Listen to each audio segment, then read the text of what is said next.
The following is a presentation of Tonganoxie Sports Live.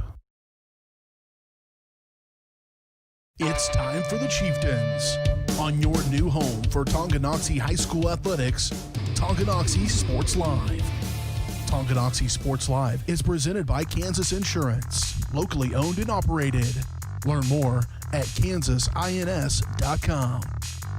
Also by Brothers Market, Community National Bank, Midwest Chiropractic Center, SNS Auto Body, The White Birch Agency Realty Executives, Physical Therapy Solutions, First State Bank and Trust, the Tonganoxie Recreation Commission, and Wizard of Paws. It's time for the Chieftains, right here on Tonganoxie Sports Live.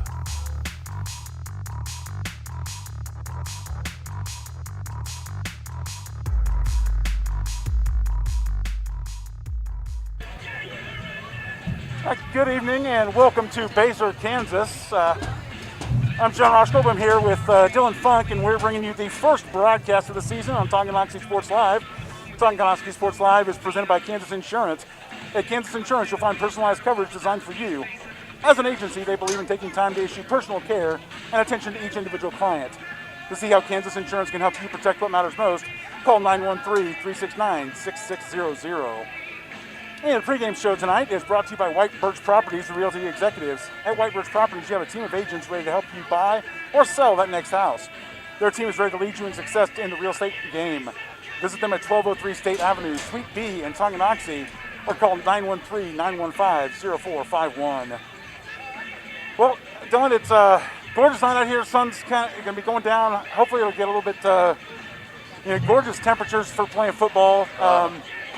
It's a nice night, but it's kind of weird. You see all these people out here with masks and social distancing, and it's one of those things that asked me a month ago, and I'm not sure if we're doing this. So what do you say?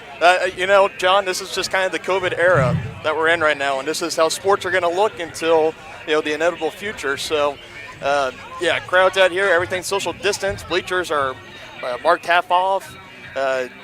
It's strange, but at least we're getting football right now. So that's the positive way to look at this. Absolutely.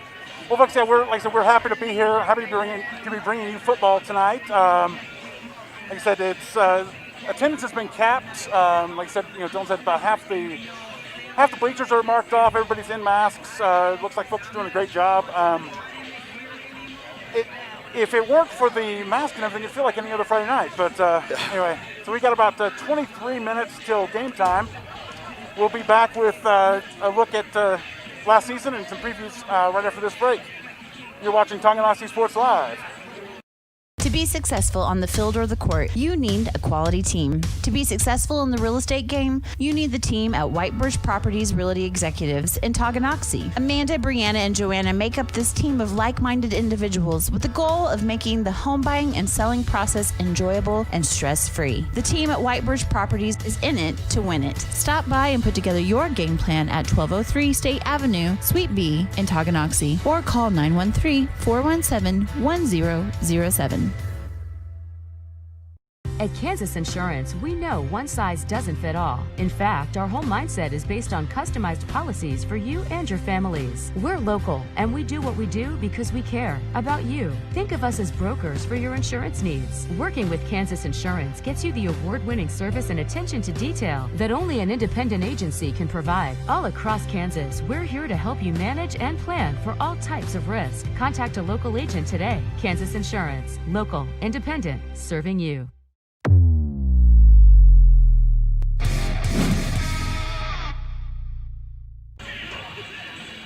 All right, and we're back here in Basehor, Kansas. Welcome back to the White Birch Properties Realty Executive pregame show.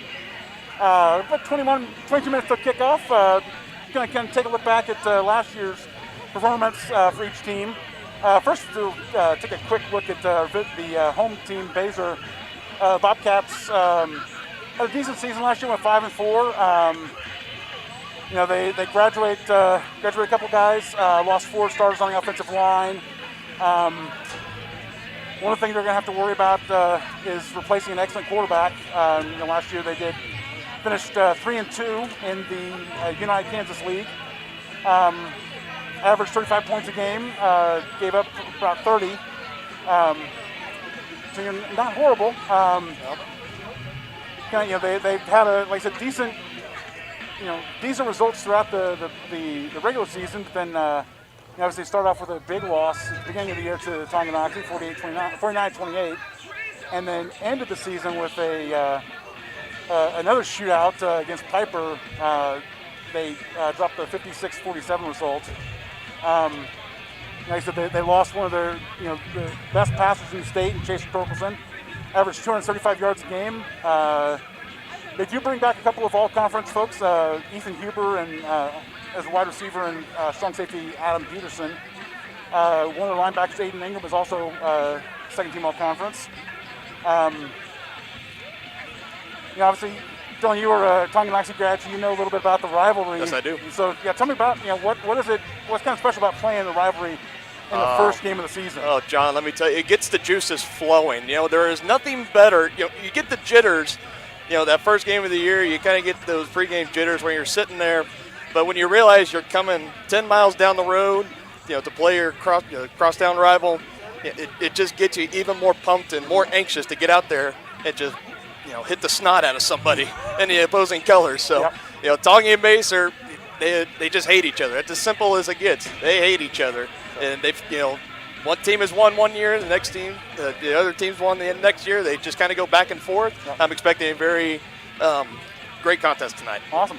All right, and obviously we talked about Tonganoxie. Tonganoxie coming off a great year in 2019. Went perfect regular season. Just kind of had that one rough, the final game lost to Bishop Miege, but right. Bishop Miege is a powerhouse. It's tough. When your only loss is to Miege, that says something. That is a solid statement there. They do lose. They do graduate again. Tonganoxie. We talked about Basehor losing most of their offensive line. Tongi's in the same boat. They lost all of the offensive line. Right. All of them seniors graduated, but they return a strong quarterback. Obviously, you lose Cole Sample, but Brandon Poggi comes back, and he's going to be, tell me a little bit about what you think, what you expect to see from Tongi this season. What I expect to see from Tongi this season is every season people ask Coach Troyer the same thing. After he loses all these seniors, they go, well, what's next for you, Coach? And he said, I don't like to use the term rebuild. It's more like reloading. All these kids that are eventually on this team are playing this system that they run at the high school level since middle school. So even the freshmen that are on this team now have been running this offense and defense for 2 years now. So when you get up to the juniors and seniors, and even sophomores, when it comes time for them to step up for departed seniors this past season, they can always rely on them. What Tongi has prided themselves on the most is dominating at the line of scrimmage, dictating the game, and having a shutdown defense behind defensive coordinator Matt Bond. It has been absolutely outstanding these past couple of seasons. Last year, I know they averaged about 41 points a game and only average of giving up 14 points a game. So you do that, you're going to win. Yeah, you talk about the defense, looking at the results. There were only 5 games that they gave up more than, double digits, because, you've got, second week, 42-6 against Lewisburg. Third week, 43-8 against Eudora. Bonner Springs, Piper did okay, and then obviously, we'll just kind of dismiss the Miege game, but it looks like strong defense. Yeah. And really solid offense. Absolutely. Again, looking at the schedule last year, there were only two games they were held under 21, under 22 points. That's a pretty darn good statement. If you're scoring 20, 30 points a game, it's a good bet that you're going to have a pretty good season. So, absolutely. Anyway. All right. Well, like I said, folks, we are about 17 minutes away from kickoff. Take another break real quick, and then we'll come back and check in with Coach Al Troyer and hear about his thoughts on the season. You're watching Tonganoxie Sports Live. With the First State Bank & Trust mobile app, you can bank from anywhere. Check your balance while you're waiting in line here, or transfer funds while you're here. Forget to pay that bill? Pay it from here. Don't cut your visit short to go to the bank. Make your deposit from here. And remember, you're always welcome to bank right here. Did you know First State Bank and Trust has donated over $112,000 to Tonganoxie schools? Every time you swipe your Tonganoxie Chieftain debit card, we donate. For more information, visit us at firststateks.com. Member FDIC.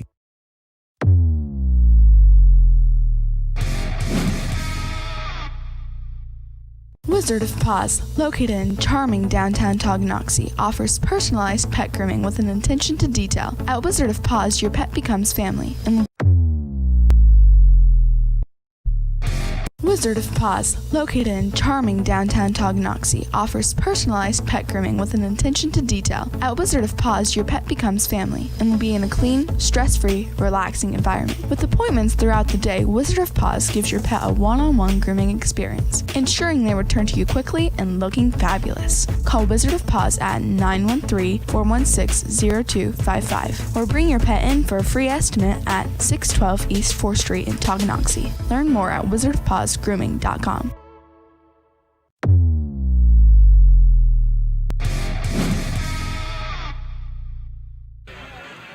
All right, folks, we are back here at Basehor-Linwood High School, home of the Bobcats. Again, the pregame show tonight is brought to you by White Birch Properties, Realty Executives. Hey, White Birch Properties, you've got a team of agents ready to help you buy or sell that next house. Their team's ready to lead you to success in the real estate game. Visit them at 1203 State Avenue, Suite B in Tonganoxie, or call 913-915-0451. And so we sat down with Coach Troyer to talk about this, his thoughts on this week, and the first game in a completely unprecedented area. Let's take a listen to what Coach had to say. Kind of an odd season, with everything that's going on, but you're bringing back, 27 guys from a team that went, undefeated in the regular season last year, and how do you look at the team shaping up this year? Well, we had some big holes to fill, and it's each year that we have a group of kids that step up and step into that leadership role. We've had good leadership over the summertime and stepping into now. Week to week, we didn't know what was going to happen. Are we playing tomorrow? We just said thank God for today. Our kids have been real resilient. I told them don't listen to anything going on outside, what's going on in other places. If something you need to know something, I'm going to tell you. And so they've been real upbeat and things have gone well. Obviously, you said you had a lot of holes to fill. You've got Cole Sample, Shrine Bowl player, and Cooper Cunningham, Topeka Capital Journal Best of Preps. Mm-hmm. Who do you see kind of stepping into those roles or filling those holes? We have returning. We have Andrew Colvert. Try to fill in for Connor Searcy and Cooper Cunningham on both sides of the ball. That's one player. Secondary, we're pretty much intact. We just move people around. Cooper was our free safety, and we just kind of moved people around and tweaked that a little bit. But our majority of our secondary's back. Our two DNs are back. We had to replace the two guys inside. So we have, defensively, we're pretty sound on bringing most of them back. Cole Sample's a tough one to fill, and Connor Searcy and Cooper, on both sides of the ball. But kids have just stepped up and been resilient. We knew that offensive line-wise, we had 5 seniors starting last year. One of them had some major time, but he's kind of the leader this year, and just, we grow up week to week that way. So, looking at last year, it was a great season the whole way through. Take kind of a tough loss to Bishop BH. Again, they're kind of a traditional power. What are your expectations for this season for the team coming off of last year? Well, we have high expectations. As a coach, you always want to go into a season with high expectations. We just want to get better week to week. Week 1, Baser, you have your rivalry week, first week. Baser's always a good game with us. We've gone back and forth, and Coach Stahlbaumer does a great job with his kids, getting them ready, and we just get that rival. For years it's been the last game of the year, and so the last few years it's the first game of the year. So just getting them ready for that. It's not tough to get them ready to play on Friday night when your rival's the first week. Yeah. What kind of offense? What kind of offensive style are you looking to play? Well, we're a spread offense, but we mix it up. I mean, it's we want to run the ball as much as we want to try to be a 50-50 team. Run pass. But we do a lot of different formations and trying to get just trying to figure the advantage. Mm-hmm. And same question defensively. What kind of style are you looking to play there? We're an even front. We run a 4-2-5 defense, and we just try to get aggressive and get after it. Basehor-Linwood, you normally, as in the past, you've had, the season, so you're able to kind of get film and watch them throughout. How difficult is it, or how different is it, having them as the first game of the season where you don't really have a lot of film of either? Well, this year is even different. We just get to see a scrimmage from each one of us. We had the jamborees last year, so that was a big help. So we just we've seen each other year to year. I think we pretty much with a few tweaks here, a few tweaks on their end, a few tweaks on our end. We know we're a common opponent. So we kind of have an idea what people are going to do. We just have to be ready for those wrinkles that everybody's added. Yeah, and obviously it's going to be. With being in the Kansas City metro and so many of the schools in the closer into Kansas City not being able to play, do you think, is that something that your team is kind of feeling more pressure in terms of we're responsibility? we're real close to Lawrence and real close to Wyandotte County, yeah. So the turmoil, they have friends in both those places, and we try to keep it light here to where just relax and play. We get today, so we take one day at a time, and we get today, and then we get tomorrow, we got tomorrow, and we just keep going day after day and try to keep things upbeat and going. Good deal. Anything else?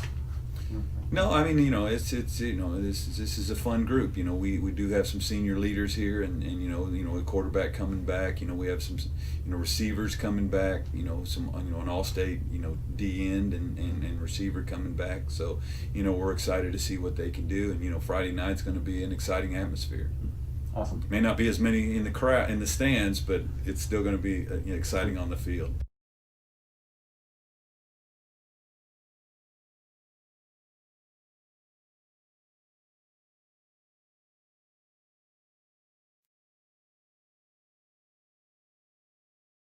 Benefits of recreation are endless. Participating in community recreation is not only fun, but also healthy and educational. The Tonganoxie Rec Commission encourages all ages and abilities to participate in recreational activities. That's why they're continually working to develop programs for all the residents of Tonganoxie.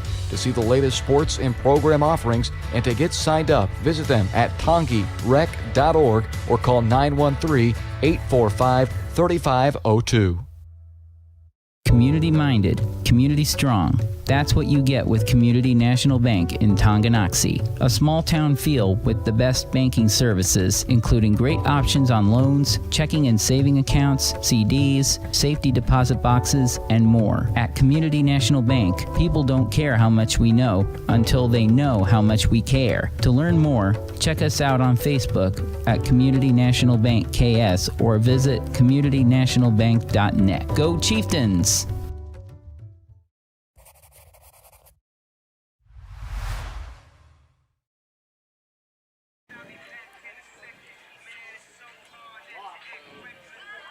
We are back in Basehor, Kansas. Again, welcome back to the pregame show brought to you by White Birch Properties Realty Executives.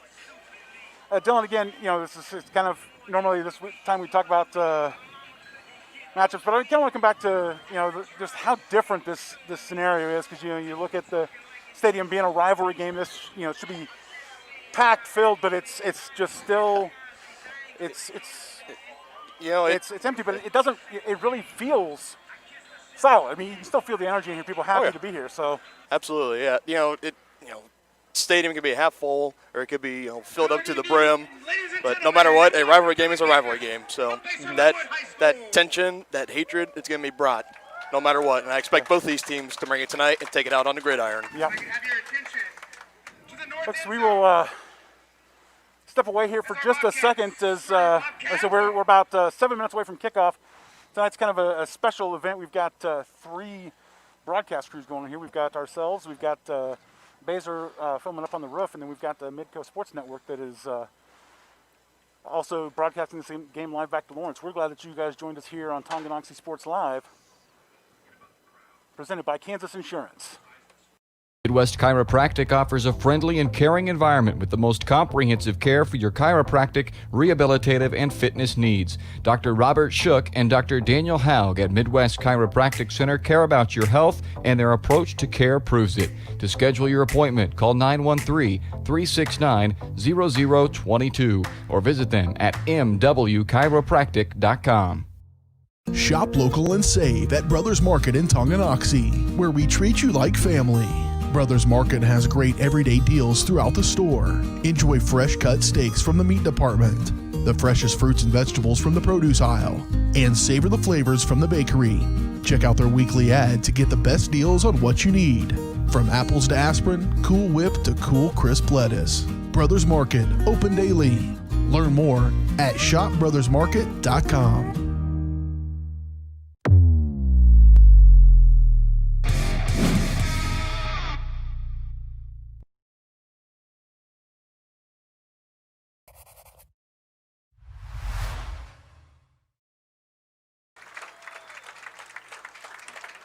A little disappointing. Our function kind of here is welcome back to Basehor, Kansas. Let's roll through the starting lineups for each team. First start with Basehor-Linwood. On offense, At this time, actually take that back. We're going to pause for the national anthem. national anthem.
Tonight's matchup, as we welcome our visitors from Tonganoxie.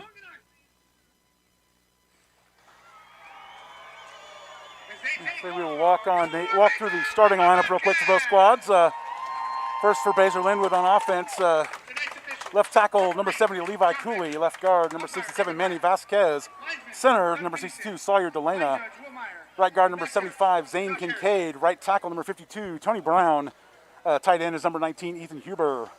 Wide receivers are number 10 Jordan Brown, number 88 Cole Swan, number 12 Gatlin Brown. Quarterback number 3 Isaac Stanton, and fullback number 20 Zach Sizemore. On the defense for the Bobcats, they play looks like a 3-3-5. We've got defensive tackle number 56 Dalton Harris, nose tackle number 95 Jake Courtney, defensive end number 68 Carter Tickles. Linebackers are number 43 Anthony Onstadt, number 58 Tucker Dixon, and middle linebacker number 51 Aiden Ingram. In the secondary, cornerbacks number 2 Trenton Barr, number 5 Brady Garrison. For the Bobcat, number 40 Sam Hicks, kind of a roving player. Free safety number 21 Tommy Lally, and strong safety number 8 Adam Peterson. Now for the Tonganoxie Chieftains. Offensive lineman number 62 Jared Lowe, number 70 Tucker Isaacs, number 71 Connor Cole, Number 78, Logan Blancarth. Number 79, Tunner Bruch. Receivers, number 84, Dallas Bond. Tonight's games are broadcast live on Midco Television. Number 7, Sam And live Cladesty. stream on the Bobcat Network. Running backs, number 3, Tyler Bowden. And number 24, Heston Robbins. And quarterback returning, number 5, Blake Poggi. On the defensive side of the ball,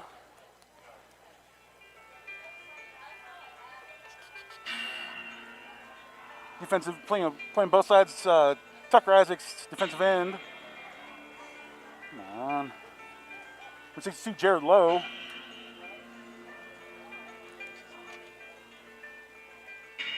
And I can't even read my own writing. My bad, folks. Linebackers, number 84, Dallas Bond. Number 25, Andrew Calvert. And defensive backs, number 24, Heston Robbins. Number 11, Bodie Strauss. Number 7, Sam Cladesty. Number 1, Blake Poggi. A lot of two-way players on this Chieftains squad. Linebacker number 44, Devin Splichow. Number 34, Jacob Maxwell. Number 31, Mitch Geiger. Coach Al Troyer's team, keys to their game tonight, as he talked about in his interview, just trying to keep it light.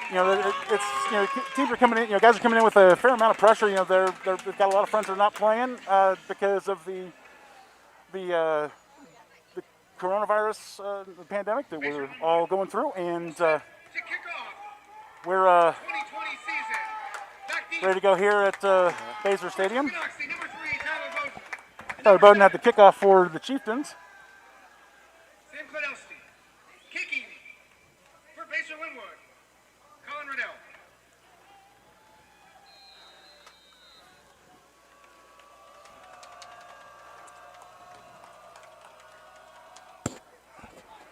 The shallow kick there. Pulled in and tackled pretty. Short kick on the 30. Tackled wrapped up immediately by the Bobcat defense. For the Chieftains, number 42, Derek Duffin. On the tackle for Basehor-Linwood, number 22, Trevor Little. Chieftains going to start in pretty decent field position on their own 25.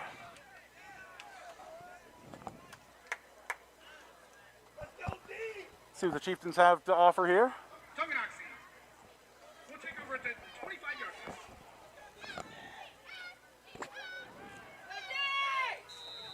Apologies for the scoreboard issues, folks. We've had to kind of MacGyver a couple things around here to get the broadcast up and running, and handoff goes right up the middle. It's about 7 yards. Got a flag on the play, so it looks like By number 3, Tyler Bowden. Penalty flag on the play. Tyler Bowden picks up 7 yards. Let's see what the penalty is. Number 51, Aiden Ingram. Coming in at the end of the play, looks like could be on the defense.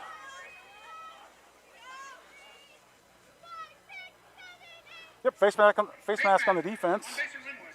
We're going to tack on a few more yards to the end of that 7-yard scamper by Bowden. And you saw it right there on the first play of the first drive, John. That left side of the offensive line creating that opening, dominating on that left side, allowing for that 7-yard run. Yep. Expect more of that from Al Troyer in this offense. And hands off the end of Bowden and breaks through on the right side this time. Stumbles forward looks like another 7 yards. Brought down by kind of a mob of Bobcats. Definitely a big key for the Chieftains. Being the visiting team in your rival game, what is most important is striking first, drawing that first blood. Yep. Chieftains are off to a very great start here the first 2 plays. Yep. Poggi sitting up in the gun offense. So pass snap, he controls it, looks to pass, goes deep, and it was well defended by Brady Garrison there. Pass was intended for Dallas Bond. Looks like it was slightly underthrown there. Bond had to circle back and come back for it, and can't quite get through Garrison. So broken up by number 5, Brady Garrison. Dallas Bond for sure. Kind of the backup tight end for Connor Searcy last year. Again, he graduated as a senior, so they're looking for him to step up, be a little more physical. be a dominating tight end for him. Line comes set. Koji calls for it. Ooh, quick slant to the right. Looks like he's got enough for the first down there. Good. Quick out to Heston Robbins. Number 24, Heston Robbins. Good enough for a first down for the Chieftains. Brought down. By Pretty easy. Adam Peterson.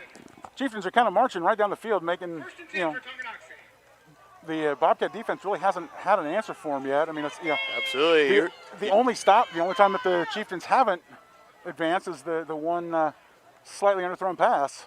So Koji calls for it, gets snap, steps into the pocket, Trying to go back to dumps the well. it. Oh, breaks one tackle. Bowden breaks a couple more tackles and down to the 30-yard line. Pass complete. Did anybody else just see flares of Mahomes-like throw right there Yeah, from Poggi? The yeah. jump pass? That was a nice little shot put action. First down, Beautiful Tonganoxie. play. I'll tell you, Coach Troyer is so happy. The past couple of years, he hasn't had a returning quarterback come back, but now this year that he has Poggi, kind of having him establishing that offense, being a little more comfortable, it's got to be a great relief for him. Yep. All right, first down and 10 from the 30-yard line. Poggi pulls up, Bowden in the backfield.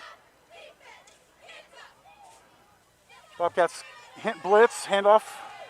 Ooh, gets a little stumble, but manages to keep his feet and breaks through the line. I think we're going to go all the way. He is in for the touchdown. Touchdown, Tonganoxie. 30-yard touchdown from Tyler Bowden. And just like you said, Tonganoxie strikes first. Again, I was kind of worried, when Bowden was scampering around the outside, that the Bobcats had him. He just managed to just break through the tackles, and when he breaks through, he's gone. There's nothing there. What's the best way to end up in the defensive coach's doghouse? Poor tackling. And Yep. that was just full on display there from the Bobcats. All right, looks like Jackson McWilliams on the kick. Jackson McWilliams. Check on the extra point here. Folks, we apologize for the issues on the scoreboard. We will keep you updated on the scoreline and try and get that fixed at halftime. Kick is up, and it is good. It is good.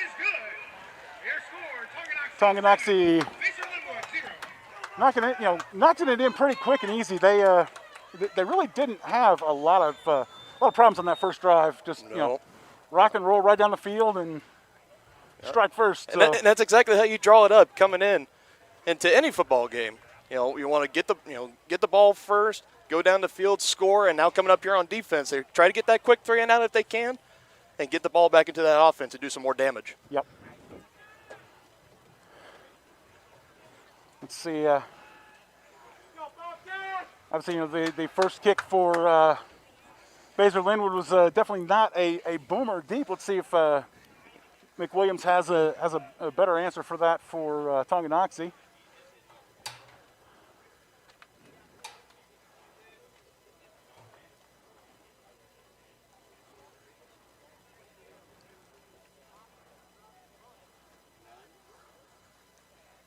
Correction, looks like that's going to be Daniel Zasadi coming into kickoff. Basehor-Linwood, number 8. Adam Peterson. Number 2, Trent Barnes. Peterson and Barnes back deep for Basehor-Linwood, and that's a nice aggressive play call, going for the onside kick, and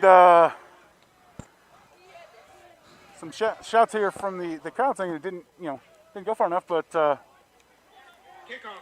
that's quite an aggressive call by Coach Troyer, going for the onside kick right away. But And Coach Troyer has been known for that, especially in the past. He has always been one to try the little squib kick, try to get the ball right back. and when you've got a defense like Tonganoxie does, that gives the head coach the latitude to be a little bit more aggressive in his play calling and game planning. So That just shows how much faith he has in defense coordinator as well. all right. It looks like we got a flag on the far side. Pass was intended for number 10, Jordan Brown. Pass incomplete. Looks like there may have been a little bit of interference there as he was turning around to try and catch the ball.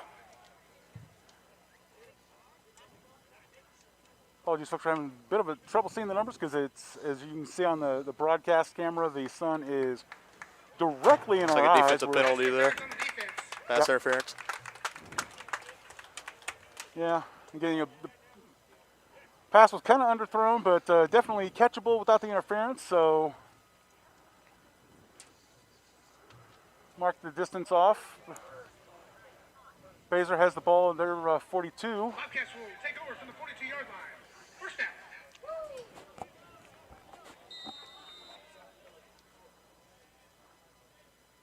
Now the shotgun snap comes in, handoff middle, breaks through. Brought down by Kaleidosty. That was just a nice run on the inside. He found that cutback lane. He took it, and he was just following his lead blocker. Getting all the way up there into the secondary, you'd love to see it. Yep. Brought down by number 7, Sam Gillespie. Gillespie. Looks like we're going to go a little tempo here. Yep. Right back to Sizemore. Didn't break through again, but defense wraps him up a little, A gain of 8 yards. keeps it a little shorter this time.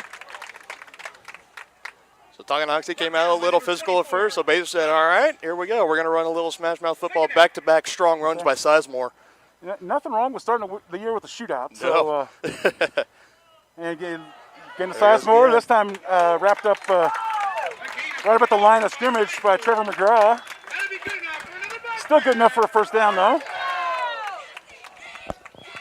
Brought down by number 46, Brandon Martin. Ball's on the 16-yard line. Right back to Sizemore. This time he gets knocked down in the backfield. No gain. Dallas Bond, one of the two Chieftains, firing through. That was a nice physical play there by Tucker Isaacs, getting off his block, storming into that backfield, and wrapping up Sizemore for a minimal gain. Yeah, it was one of the things I was out of practice on Tuesday, and so I'm kind of working that particular defense, and glad to see that they finally came through. Again, hand it right back to Sizemore, and again. There we go. Woo! Sizemore on the carry. Kaleidosty and Brandon Martin, the center of the pile there. This is what I've been anxious to see, because we knew last year on that defense you had Cole Sample there on the line, and you had Connor Searcy there, a linebacker. They were just two guys that were just very physical. Now that they're gone, I've been wanting to see who's going to be those guys for the Chieftains on defense, especially. Let's see if they go back to Sizemore. Nope, looks like finally forced pass. They do still whip it up Sizemore on the screen, and defense able to stand him up. Bond and Kaleidosty able to stop him, stop and push Sizemore out of bounds. So we got our first fourth down of the game here, John. Yeah, it looks like Jacob Maxwell. 4th and 3. looks like Basehor's going to go for it. Not sure if they have a lot of faith in their kicking game. If should be an easy chip shot, a 23-yarder. Definitely try to watch the trickery. Yep. One of the things that were. It's like it might have been a bluff. Yep. Good discipline there by the Chieftain defense.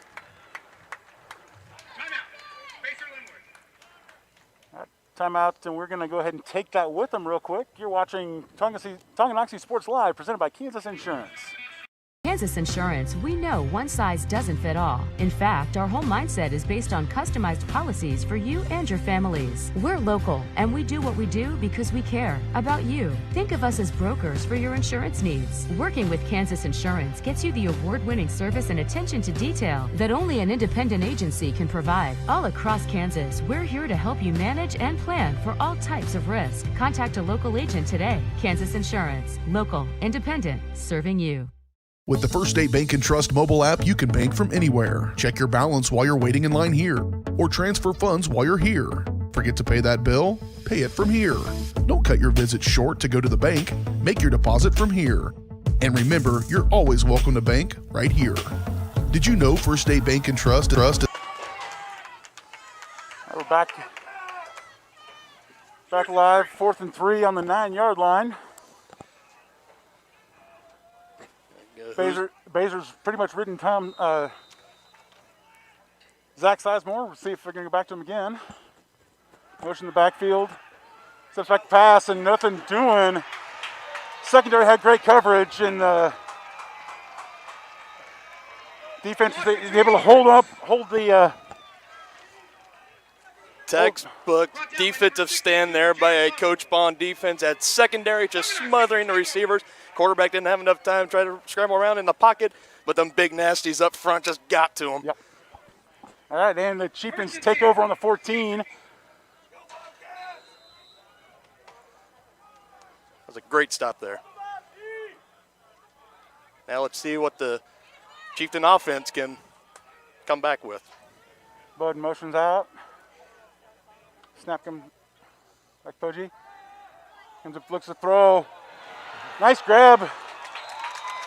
Beautiful. Nice lead for Jackson McWilliams.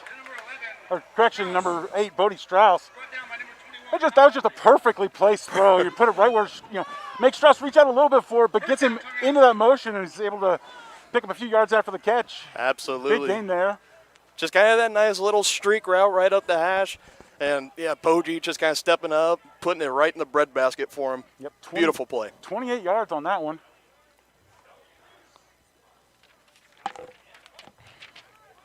This time, hands off to Bowden. Scampers for about 3. We'll see if they give him forward progress. You definitely seen what Troyer said in that first interview you did with him. They're a 50-50 offense. Try to do a little bit of each. We've definitely seen that on display. Nice variety so far. Bowden picks up 4 on that run. Second and 6 from the 46.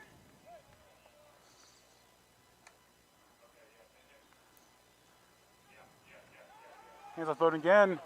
Shooting right up the middle, shakes off a couple tackles, and looks like he has got just enough for the first down. I don't know about you, John, but if I'm running behind this offensive line for the Chieftains, I think I could pick up a solid 4 or 5 yards. I was going to say, every carry.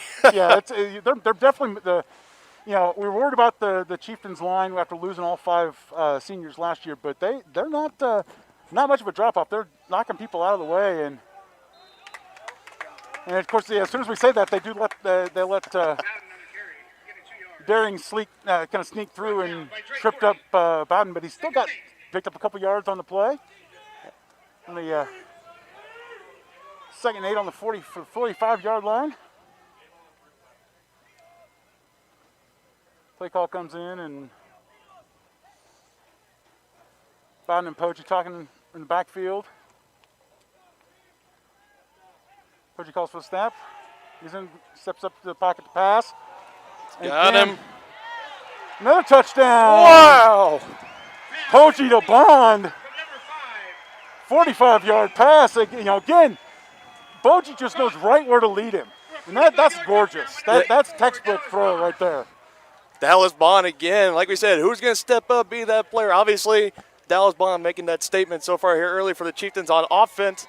Just kind of streaking up the field, just kind of used his speed. He's a little speedier than you think, looking at an average tight end. Got past the secondary, and Poggi with the beautiful gem. That's just textbook. That's perfect pass. There's nothing more you can say about that. It's amazing. Absolutely. McWilliams on for the extra point, and again, it is up, and it is straight through the uprights. Score is Tonganoxie 14, Basehor-Linwood still with the zeros. 5:33 left in the first quarter. And again, we talked about kind of staying loose and not getting too wrapped up in the pressure of playing. As we talked about in the pregame, not a lot of schools in the Kansas City area are playing. It's kind of hit or miss. And these guys have got friends in Lawrence and friends in Wyandotte County that are not able to play. But guys right here showing that they're just stepping up, not worrying about that, shaking off, keeping it light. And you definitely don't want to take moments like these, nights like these, for granted, because we all know in this pandemic era, something can come really fast and it can just be quickly taken away in the blink of an eye. So obviously, Tonganoxie getting out there early, taking advantage of this opportunity that they've had, off to an early 2-score lead. Yep.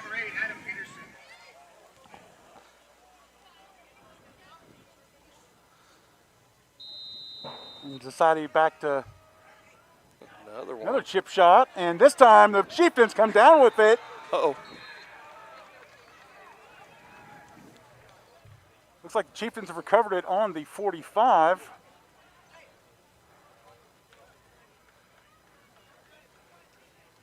Are they calling it? Get it. here. Outside kick recovered by Tonganoxie. Yep. Yep, Tongy ball. Just a conference against. I mean, it's one of the things that just a perfect chip shot. It's kind of like a. Legal touching. Basehor-Linwood will take over. Oh. Okay. I'm not sure. Again, we're on the far side from where they were, but it looked like Washington came down with that pretty clean, but not sure what the call was there. But the referees are paid to do that. We're not, obviously. We're paid to do the play-by-play. And yep. All right, Basehor take over on their 45.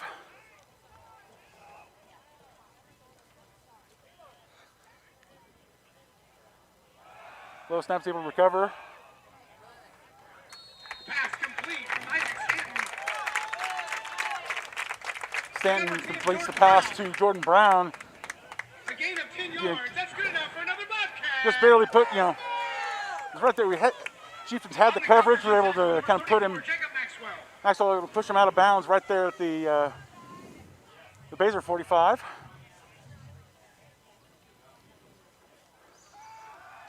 Stand back again to pass. Overthrown a little bit there. Trying to hit Jordan Brown again down the sideline, but that time was.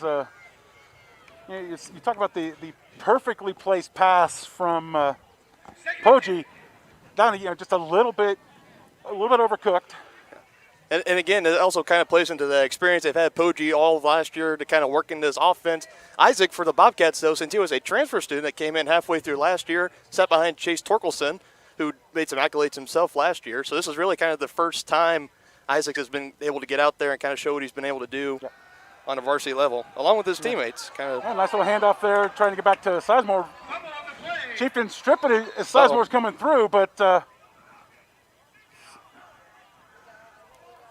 looks like Basehor's able to fall on the ball. Loss of one.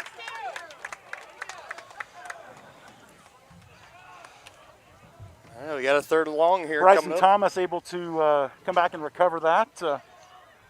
Pretty alert as Sizemore coughed the ball up as he was running through the middle of the Chieftains line. Stanton calls for it. Drops back. It's a pretty good block. Has just enough time, finds Ethan Huber on the right side. The 15-yard gain there. It's going to bring a first and 10 on the 32-yard line. Isaac's kind of showing that grace, scrambling out of the pocket, making that nice throw over there by the sidelines, putting it into place for his wide receiver to go out and get it. So the one thing I want to come back to is Sizemore, had a great block to kind of seal off that scampering lane for Stanton. Looks like we got a false start on Basehor-Linwood. On the Bobcats. So after they have that big gain, take it back a few yards.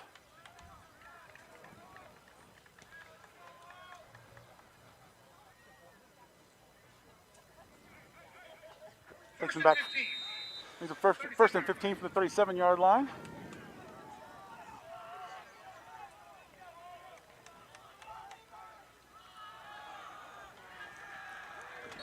Sizemore wrapped up and able to get looks like just 1 yard. Play again. Tucker Isaacs again getting through in that middle, breaking through the middle and wrapping up Sizemore. It's very nice. This defensive front for the Chieftains being very physical early. It's kind of meeting Sizemore at the offensive line almost every play. Uh-oh. And there we go. Again, nice tackle by the Chieftains. As Sizemore tries to leap up over the tackle, doesn't take care of the ball. Ball pops out and decision. Okay, we got all sorts of stuff here. We got a penalty flag on the play. We've got referees conferring on this side. It looked from here like Sizemore was trying to dive forward and was stripped. Chieftains gone down to tackle him as Sizemore, elevated to jump. Yeah.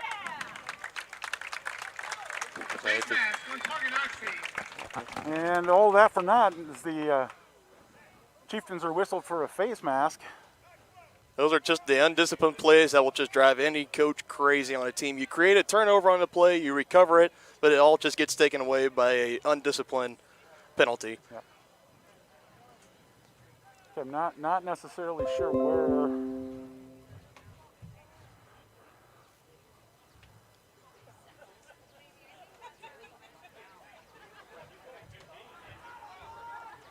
Not sure what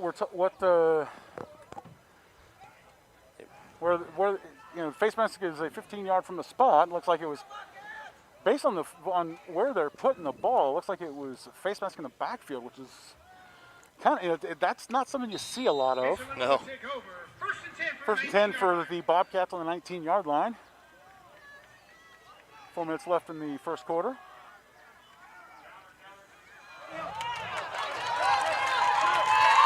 Nice strong run. Sizemore makes no mistake that time, able to. The nice counter play. Sean McGowan came in motion, coming left side, and Sizemore was able to sneak back to the right. And as a defensive secondary, you try your best when you got all that window dressing in the back, all the motions and the counters. You try not to get caught up in that. It looks like that's Chieftain secondary. Yeah, kind of got caught with their pants down. Quite frankly. Robbins had position, but just couldn't wrap up. So. Well, Sizemore ain't he's not a small running back either. No, I mean, he's a not. big boy. And that, like I said, that time he took care of the ball. He made sure to tuck it away and make sure he had the end zone in his sights and make sure he was going to get there this time. And Colin Riddle back to the kick. Uh-oh. High snap, the holder's able to get it down, but kick is still up and good. Bobcats tack on the extra point to narrow the deficit to 7. You're watching Tonganoxie Sports Live, presented by Kansas Insurance. Well, again, we saw the Chieftains with a couple of little pooch kick attempts and trying to get the ball back. And, the first kickoff for Basehor-Linwood was not exactly a booming kick. We'll have to see what they do here. Yeah, I wonder if that was by design for Basehor, kind of that little squib kick at the beginning, or just kind of lack of power on their on the kicker's end. But I guess we'll see here on this. Yeah, we'll be interested to see what they come up with here.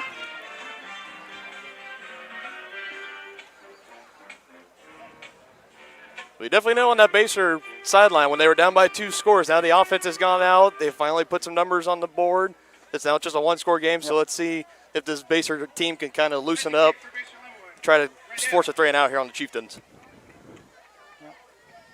Back deep for Tonganoxie, number 24, Heston Robbins.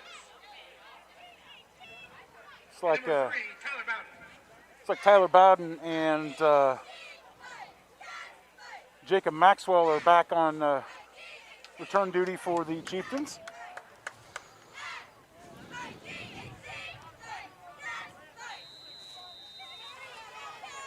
Ardell stepping off the distance. Right-footed kicker, you can tell. You can see the 2 different colored shoes that he's wearing. I'm going to guess that that's a design play. Maxwell gathers it in, is able to scamper, stay up the sideline. Picks up about 10, 15 yards on that return. Brings it out to the 33-yard line. Great hustle there by Maxwell, giving the Chieftains ideal starting field position, just shy of the 40. Yeah. It's odd to see the pooch kicks by that, because you look at Rydell. He looks like he's got a decent. He's watching him warm up down here on the sideline, and it looks like he's got a decent foot, but and it's not like there's a big wind. The flag, the big flag down on the fire truck is hanging, waving a little bit, but the one on the flagpole in the field is absolutely still. Poggi in the backfield. A little bit of a high snap, pulls it down. Little screen pass over to Cladesty. Cladesty breaks it out to the right side and Poggi on the pass. Tripped up Number 7, Kwiatkowski, brought down by number 8, Adam Peterson. for a 27-yard gain. That's one heck of a gain. pass to Gladys D, and he was able to break through and. Yeah, nice play design there by the Chieftains, sending Clytus in motion in the backfield, faking the handoff, sending Clytus in again out in the flat on the right side. Yep. Nice big gain. 3 receivers to the left here for Poggi. Bowden in the backfield. This time he hands off, goes to Bowden. He trucks it right up the middle. It picks up, looks like 8 or 9 yards. 8 of 9 yards by Bowden. Bowden just kind of, By Tommy Lowry. the offensive line makes a nice big hold, and Bowden says, "Thank you very much." Can't quite get through the secondary though. All you need, and when you're carrying the football, all you need is a gain of 4 each play. You'll find yourself in pay dirt not before long. Yep. Poggi called for high snap again to Bowden. Bowden with the darts on the cutback, picks up the cutback lane, and looking at the far side, looks like he's got enough for the first down. Good enough for a Chieftain first down. It's like a couple Bobcats penetrated into the backfield, trying to bring that pressure, but then again, just kind of getting slippery back there, finding a crease and just getting enough to pick up the first down. Yeah, Bowden picks up the two coming through and sees the cutback lane and splits right through them. Bowden back behind Poggi now. Have a slow motion in the backfield. Hand off, and Again. Bowden slips through 3 or 4 tackles to Gain of 2 yards. pick up a couple of yards. The old cliche when I was playing it was 3 yards in a cloud of dust. Today it's 3 yards in a cloud of rubber pellets. Yeah. But you talk about if you can get 3.5 yards on every play, it's pretty easy, and it keeps running time off the clock. So Absolutely. This is exactly what the Chieftains want to be doing right now. They're dictating the tempo of the game while they're also driving down the field and putting up points. Oh, Oh, no.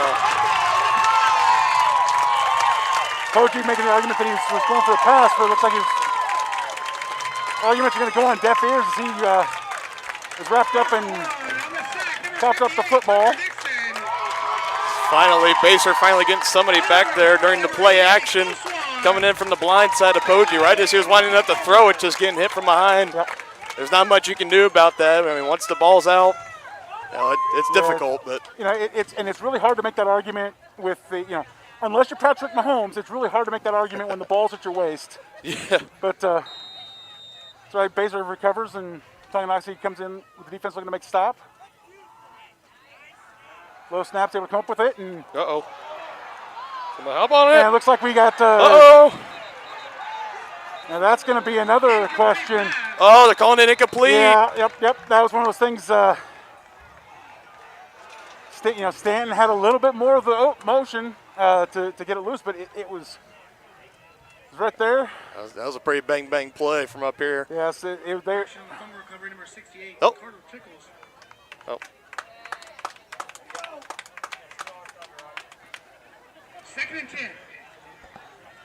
Baser lucky to get the incomplete call on that because it wound up being a net of 2 yards for Tonganoxie. Again, low snap, hands off to Sizemore, and he just nothing doing right up the middle as the entire defensive line of Tonganoxie just had all those holes up the middle wrapped up, and Carried by number 20. linebackers collapsed. And I think you can obviously tell by this defense they're ready to play the run tonight. I think Baser, sometime when we get later in the game, they're going to have to try to switch up their offense if this doesn't change. Yeah. Same back call for the pass. There's a play action. Looks deep and again overthrown. Maxwell had good coverage. Incomplete. 4th down. So great job there by the Tonganoxie defense, kind of on that quick turnaround after the turnover, and now holding Baser down to a 4th down. 4th and long, I should say. So we should be seeing a punt. You're kind of worried there for a second because you saw the Baser receiver that kind of shifted into second gear. Looked like he was going to trying to beat Maxwell, but Maxwell's you got to have a good pass to accelerate. You've got to take advantage of that. But absolutely. Low snap, punter's able to recover it, but like he squid. wounded duck and takes a big Tonganoxie bounce, going to roll out of bounds. Kind of right near about side at the 55-yard or the 45-yard line. Yeah, we are not in Canada, folks. My bad. 45-yard line, and Tonganoxie defense picks up a big stop there with just under a minute to go here in the first quarter. Fortunately, you know, people, they want to almost overlook special teams, and of course, but you got to be perfect on those special teams because, you know, when you have shank punts like that or bad kicks, it could set you up for failure and set up your opponent for success. Obviously, we're seeing here great field position, granted again for the Chieftains. Yeah. So see, hopefully they can take advantage of it this time. Yeah. And ball's on the 46-yard line, 1st and 10. Ooh, very high snap. We'll get out. Clatesty is able to recover it and hang on to the ball. Scampers back to the Basehor 47, so 5 yards for Poggi. First of the ball. So it looked like whatever Wildcat package that was for the Chieftains. A little bit of a high snap there from the center. yeah. Snap, over Clatesty's head. He was able to turn around and make something out of recover it. nothing. At Yeah. least, recover it. yeah, because he turned a 15-yard loss into just a 6-yard, an 8-yard loss. So it's And when you got an arm like your quarterback, he can make it up in one throw. Poggi steps up and throws. Almost back to the original line of scrimmage there.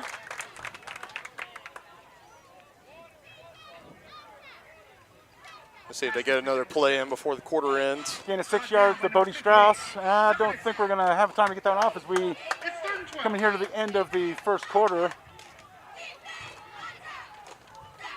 And that'll do it. That's going to do it, folks. That is the end of our first quarter play with the score Tonganoxie 14, Basehor-Linwood 7. You're watching Tonganoxie Sports Live from Basehor-Linwood. Agency can provide. All across Kansas, we're here to help you manage and plan for all types of risk. Contact a local agent today. Kansas Insurance. Local, independent, serving you. With the First State Bank and Trust mobile app, you can bank from anywhere. Check your balance while you're waiting in line here, or transfer funds while you're here. Forget to pay that bill? Pay it from here. Don't cut your visit short to go to the bank. Make your deposit from here. And remember, you're always welcome to bank right here. Did you know First State Bank and Trust has donated over $112,000 to Tonganoxie schools? Every time you swipe your Tonganoxie Chieftain debit card, we donate. For more information, visit us at firststateks.com. Member FDIC.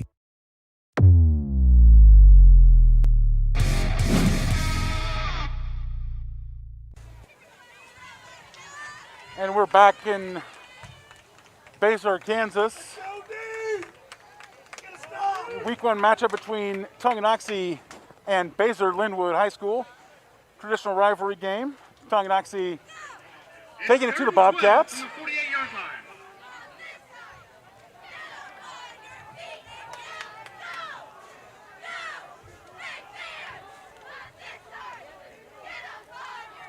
Coach looking to the sideline, waiting for the referee whistle to start play.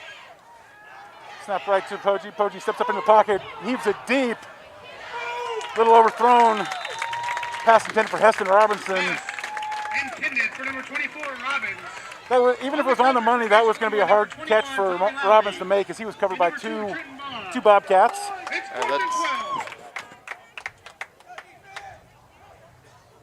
That's something the Chieftains are definitely trying to look to do, though, is trying to get Heston Robbins going. As you can tell, he's kind of one of their bigger receivers out there, kind of tall and lengthy. Yep. So trying to find that matchup for him, trying to get him involved in this game. It's like Chiefs going for a nice. Now that is a nice picture perfect punt. Takes a bounce right at the 10-yard line. Chieftains able to. Not quite. I'd say Giovanni Alezo was down right there on the goal line, but didn't get the jump to try and flip it out of the end zone. But that's a pretty good looking punt for the Chieftains. Yeah, and if I'm Basehor right now, I'm taking a nice because that was perfectly put right there on the 1 yard line. Yep. Just got to it a little split second too late. Yep. Sun going down on the horizon here in Basehor. Screen pass out to the outside, but nothing doing there as Chieftains right there to wrap things up. Cladesty Great job. wraps up Huber. Yeah, great job by him sniffing that play out early, coming in on a line, wrapping up the receiver for a minimal game. Okay. I'm ditching the mask. I can't do this. We're socially distanced up here. Stan scrambles and has to run outside and chased out by Hendrickson. By the quarterback, number 3, Isaac Stanton.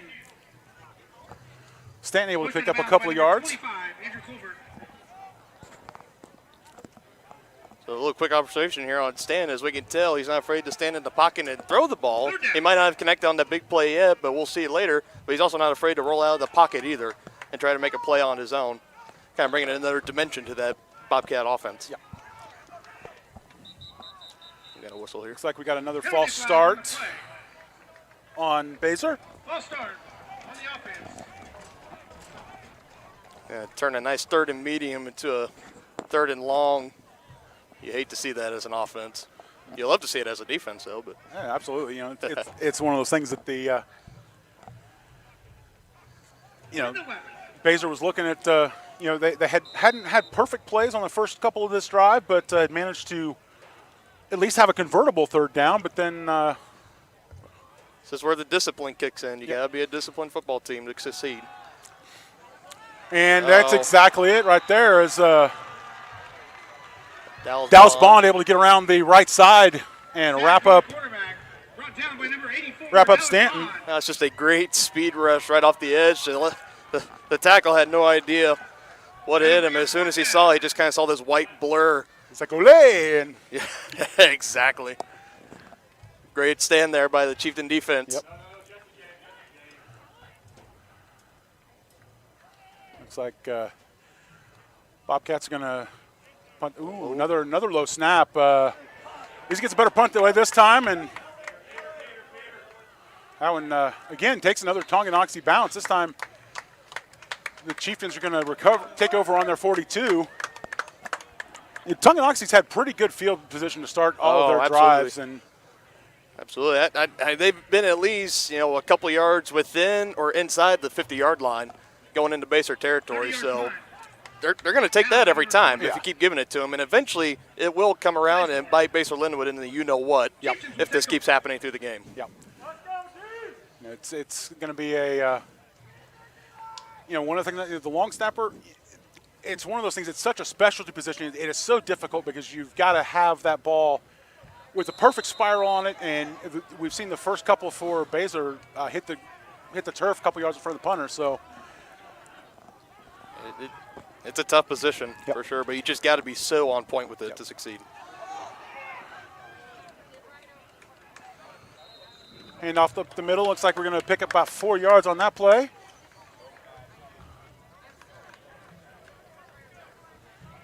Cladesty. It was just like last year. The Chieftains, they took a big advantage of Cooper Cunningham, their star running back last year, and his physical runs. And that was one of my questions coming into this season, is that who was going to be that running back to kind of step up and kind of take those physical runs. And right there we just saw Cladesty did a great job at it. And quite frankly, it looks like there's a few guys that can kind of lower the shoulder and pick up those extra few yards at the end. Coach hands off Bowden, scampers through a hole.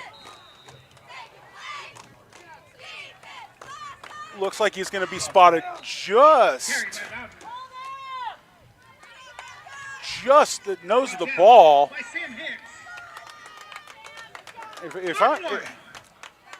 I'm kind of halfway expecting the chain crew the referee to call for a measurement, but it looks like just the nose of the ball. There's going to let him play it out here. Poji calls for the snap. Gets it. Hand off to Bowden, and able to come around the right side of the line and pick up enough for the first down. it's not too often when you see a very third and short or any down and short that you see the quarterback in the backfield taking the snap from the shotgun position. Usually you kind of want to get under your center, try to kind of drive it forward, just pick up those few inches. But yeah, whatever is clicking for this Tonganoxie offense, they just need to bottle it up and keep it going. It looks like we are going to have a timeout. Official timeout. Call the officials. Looks like it's an equipment-based timeout as the official appointed Heston Robbins and sent him off the field for some not sure what, blood or helmet snap or something. And Jack Messersmith comes across the field to line up as the sole receiver on the right side. 2 receivers left. Hand off to Bowden, straight up the middle, and again he's able to stand up his defense. Looks like somebody lost a helmet. And say we got a couple of flags coming in.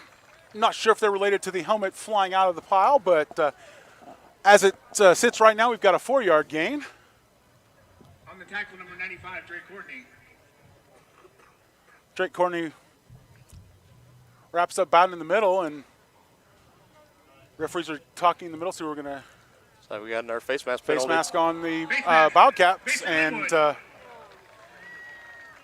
yeah, you know when you see the helmet fly out, you know that something's gone wrong. And all right, yeah, that's you know, sometimes when you're playing, you know, if you're on the offensive line, sometimes it just kind of gets caught up in there. You know, sometimes it's just accidental, but when when somebody's helmet gets ripped off, you know, I'm not speculating, but I'm just saying this is a rivalry game. So, yeah. But you know, the good thing is the officials were right in there blowing the whistles and making absolutely. sure there was no extracurriculars. Absolutely. Hand off to Bowden. He scampers out around the outside looking to break and see what we get on forward progress. Takes him down to the 10-yard line, so we got a gain of 5 yards. Brought down by number 51, Aiden Ingram. Like they were trying to run an outside zone play, just kind of trying to get it off to the out on the outside left cheek of the left tackle. He just couldn't get that edge quite sealed off. But again, these running backs of the Chieftains just kind of making something out of what appears to be nothing. Still powering forward, trying to pick up these yards. High snap brought down by Poggi. Hand off to Colvert, goes up the middle, and we have another helmet off. Looks like we're carried by number 25, Colvert. I think he's going to spot him. 31. Just on 12-yard line. You know, again, the back judge had the spot. And 3rd and 1, or correction, from the 7-yard line. Little stutter step from Bowden. Looks like he might got it back to the line of scrimmage. Just it's a 4th and short. I wouldn't be surprised to see the Chieftains go for this. Al Troyer has been known in the past to be very aggressive on the offensive side. And it looks like they're going to be going for it, John. Yep, Van An bringing in the play from the sideline. A couple of substitutions.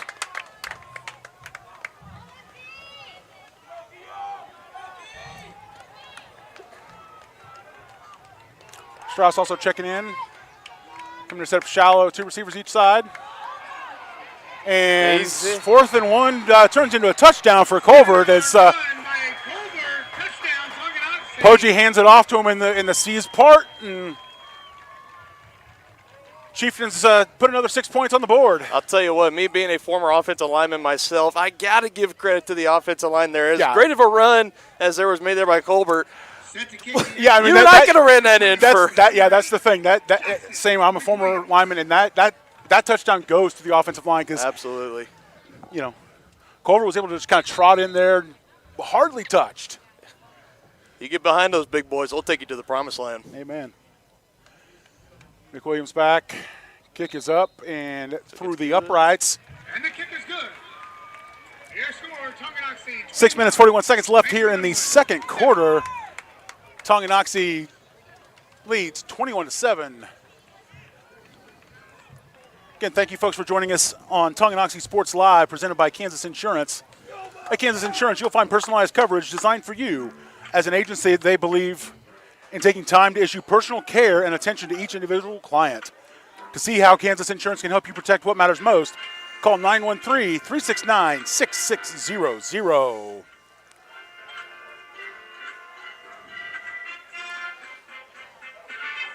Community recreation is not only fun, but also healthy and educational. The Tonganoxie Rec Commission encourages all ages and abilities to participate in recreational activities. That's why they're continually working to develop programs for all the residents of Tonganoxie. To see the latest sports and program offerings and to get signed up, visit them at tongirec.org. The Tonganoxie Recreation Commission understands that the benefits of recreation are endless. Participating in community recreation is not only fun, but also healthy and educational. The Tonganoxie Rec Commission encourages all ages and abilities to participate in recreational activities. That's why they're continually working to develop programs for all the residents of Tonganoxie. To see the latest sports and program offerings and to get signed up, visit them at tongirec.org or call 913-845-3502. Back here again, that's a first for me. Fair catch called for on the kickoff. Alex Sharp, little chip shot there by Zazadi to the right side of the field this time. Sharp making the smart choice there as he was kind of running, trying to track back the ball. Called for the fair catch. Again, it was over his head. You want to make sure that he grabbed it. Looked like, if he'd let it, it had the possibility of rolling out of bounds. But, again, smart play by Sharp, calling for the fair catch. And I mean, in all fairness, all these balls that have been kicked tonight, they've all been taking Tonganoxie bounces, so yeah, you might just not want to take that chance. Exactly. Hand off to Sizemore. Sizemore managed to break through, find a hole, and it's like he's going to try to make Pater, and I don't think they're going to catch him. No. So again, what were we just saying on the last Tonganoxie drive? Follow those big fellas. They'll take you to the promised land. Open the red wall, the Red Sea parted in the middle, and Sizemore just taking it right up the gut and all the way to pay dirt. Yeah, that was a strong run by Sizemore, just kind of holding, letting the blocks develop, and it's one of those things. When you see green, you go, and Sizemore definitely had all the room in the world, and once he broke through, nobody.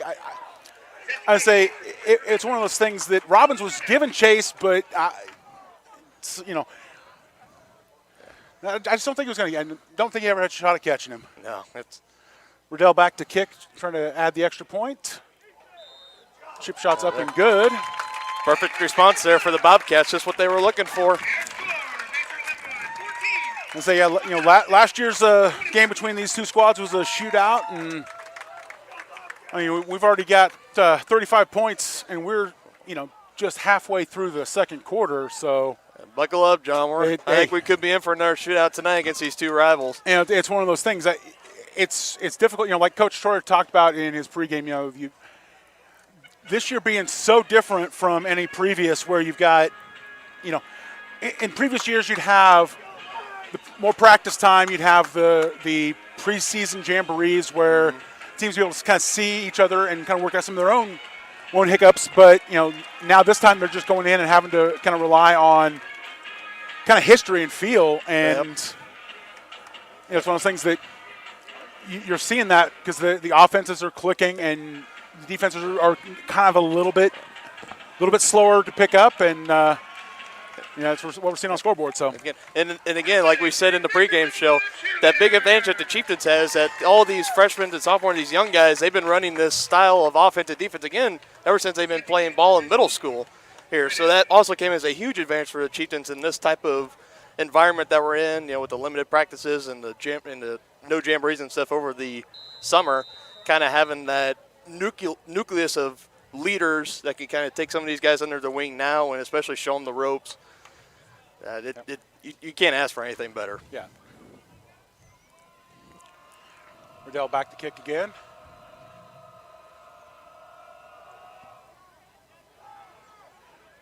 And that's what chip shot from the 30, and this time breaks through.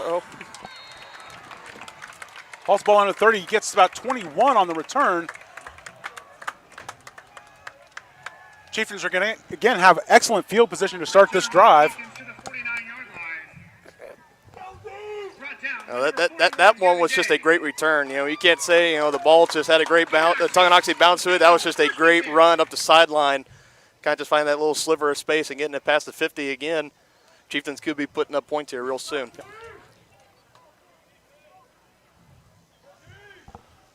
It looks like, Jackson Stevens came up and grabbed that ball on a trot and just said, put the hammer down, and a little bit of a high snap. Poach able to bring it down. Oh, tipped ball intercepted. Picked off by Lally, and he got a couple of blockers, but talk about what the doctor ordered if you're Basehor-Linwood right now. Poggi, we've seen him make the big throws tonight, but that one, it was just a little too far in front. Receiver tried to reach out, just kind of tipped it up in the air and right into the breadbasket of Tommy Lally. Not sure if that was Robbins or Maxwell, but yeah, it was a hard hit, kind of a rifle pass, just like a half an inch too much lead, and carried him off the hands and right into the hands of Lally, and Bowden was able to kind of limit the damage, chasing him down after 20 yards. But again, Basehor looking to capitalize on the turnover. 1st and 10 from their 30-yard line. Steps back, and the pocket kind of collapses on him. And again, great coverage by the Chieftains secondary. He was very lucky to just pick up what he picked up, honestly. The pocket collapsed on him pretty quickly. He was able to give some pump fakes and scramble around, use his feet, kind of avoid the trouble. Yeah. Still had a little negative yardage, but all things considered, not a drive-killing play. No, Tamar Brown was able to get in and make the tackle there.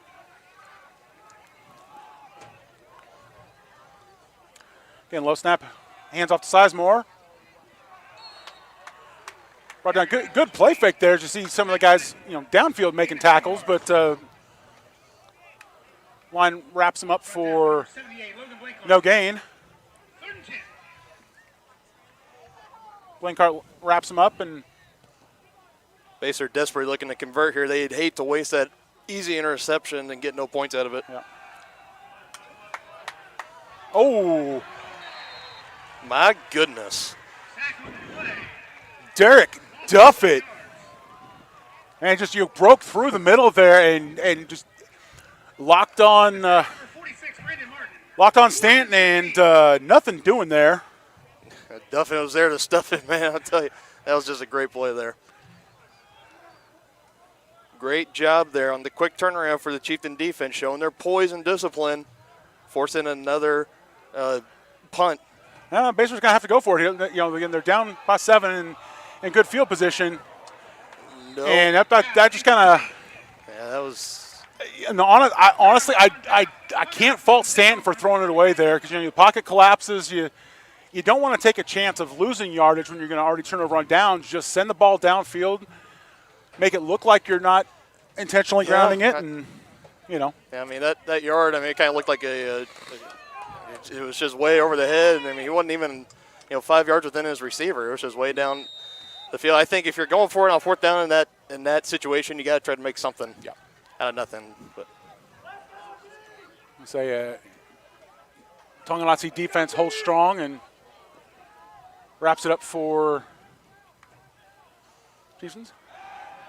Poggi fakes a handoff and play action, and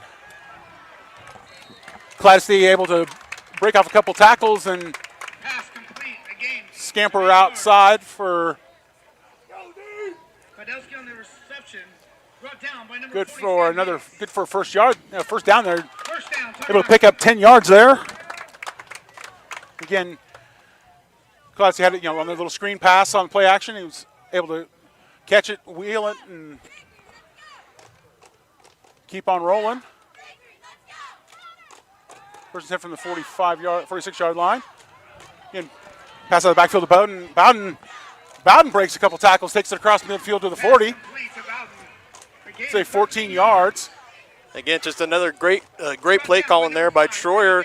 You know, Poggi, he might be a little shaken up now after kind of throwing it long and throwing that interception. So kind of back-to-back plays, having him kind of dinking it off short, but still picking up first down, trying to build that confidence back up for him. Yep.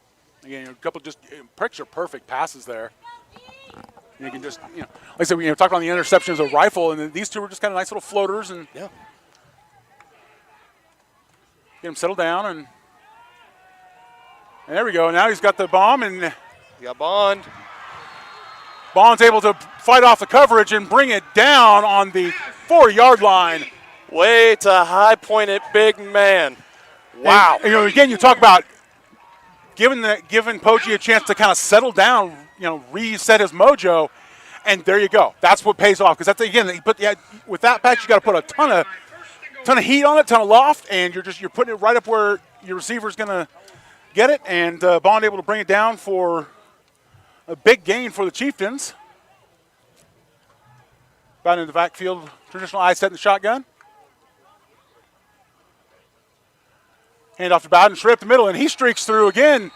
Great work by the offensive line, clearing the holes, and Bowden just darts right on through for another Chieftain touchdown. And I got to give my hats off to Bowden. You see, as he got up to that secondary, it was just him and the linebacker lowering his shoulder, running just right through the linebacker on that play, getting into the pay dirt again.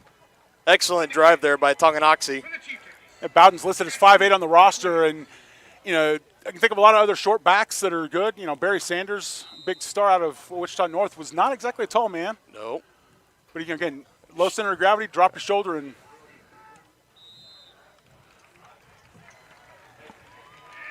extra point's up and good. McWilliams tacks on another point as Tonganoxie capitalizes on the he minimizes the capitalizes on the defensive stop to turn around and drive 60 yards for the 68 yards for a touchdown there, and that's so disheartening to this Basehor team too, because they've been playing catch up, quite frankly, this whole entire time, and now they got that quick score, and then they had the interception, looking to and they returned it for great field position, looking to score again, but again, the Tonganoxie defense, what have we always said, the discipline, and they were able to just turn around, force that 3 and out, and then get the ball back, and now they're up 2 scores again. As we're going to getting close here to halftime, I'm seeing a lot of kind of shaking heads on the Basehor sidelines going, what do we have to do? Yeah, that's a 14-point turnaround is nothing to – not easy to overcome when you're defense. Again, talk about the interception and defense. Oh, cool, we're also, we're going to be able to – right. And again, nice little chip, and again hauled in at the 38-yard line. This time caught by Wilson. Fair caught by the Bobcats. Number 17, Brent Wilson. I think now Basehor, they have to ask their senior quarterback, Stanton, to really step up here and kind of try to bring him back into this game. They cannot afford to to go 3 and out again or to punt the ball away. They got to get some points here on this drive. Yeah, whether it's a touchdown or a field goal, if they go into halftime 2 scores or 2 touchdowns or maybe even 3 down. That's a big hole to come out of, especially in a rivalry game. Absolutely. They're sitting there looking across the sideline. Stan picks up a snap, throws it, and it's caught by Sizemore. Great play there by Maxwell. Met him right away, right when the ball was in his hands. That's just great defense. Yep. Sizemore did a good job of going down to pick up that ball because it's kind of a little low on the pass by Stanton, but Sizemore converts it again. Low snap, handoff, and again the Tonganoxie defense flying hard to the ball. Kaleidesty and Geiger wrap him up and bring him down. Got a 3rd and 5 from the Tonganoxie 44.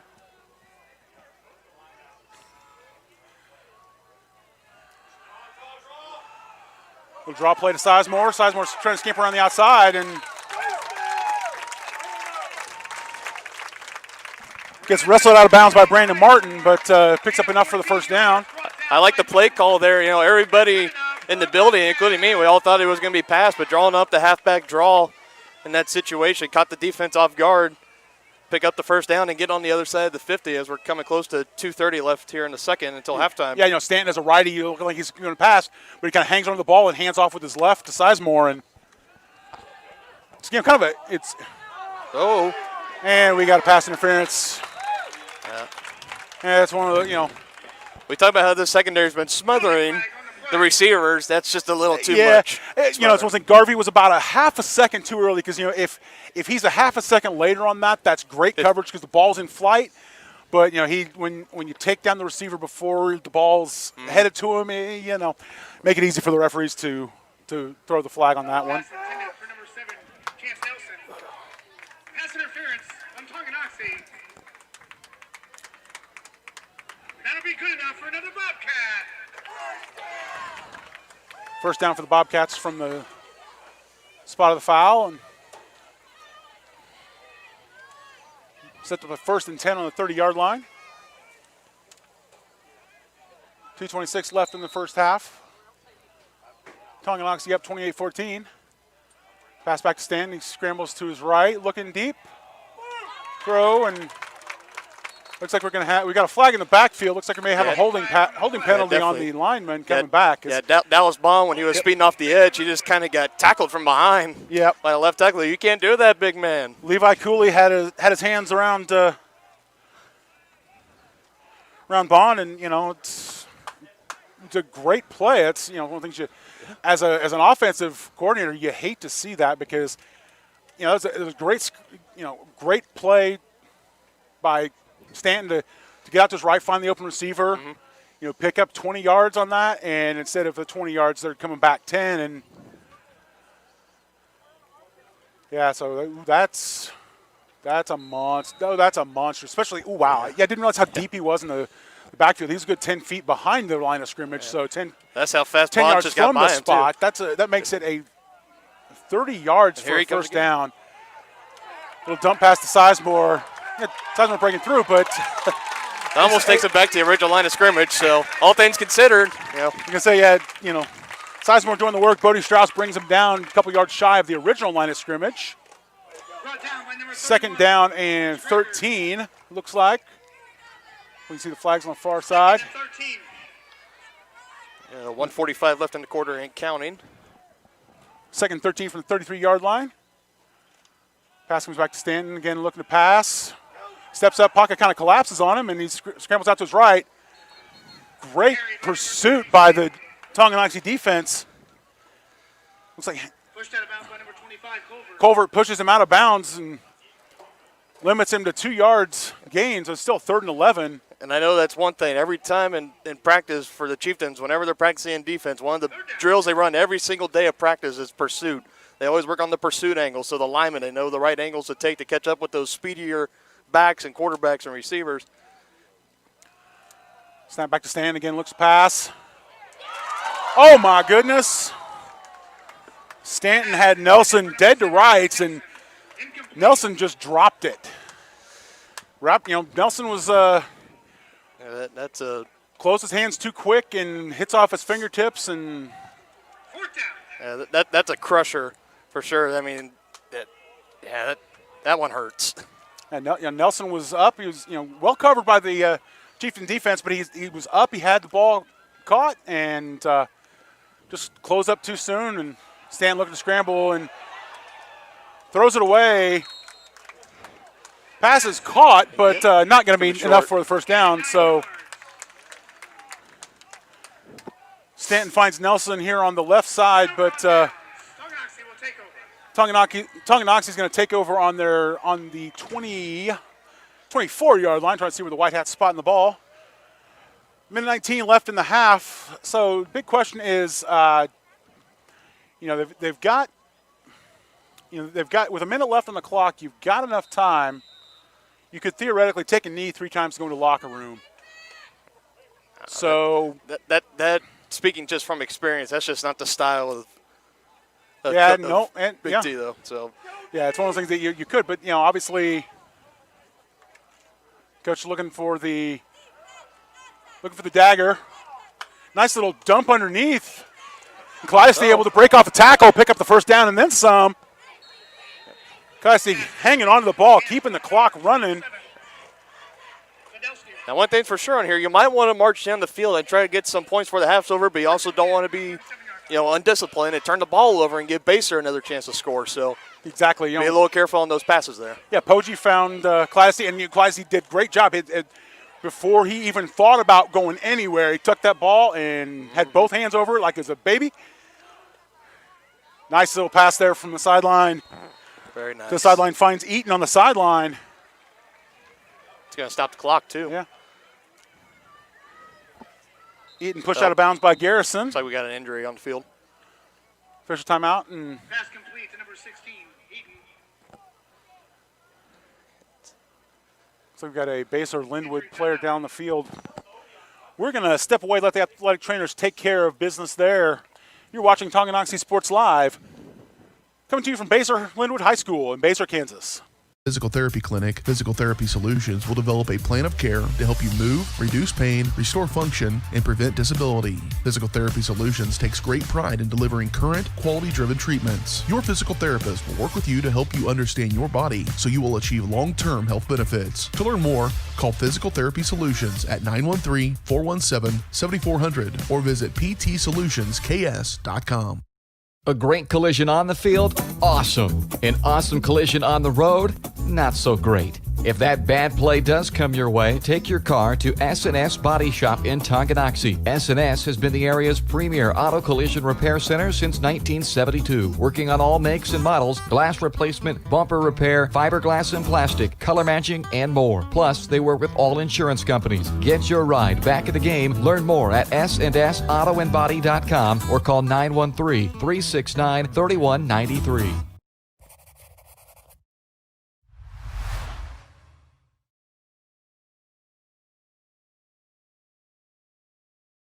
So, what is love?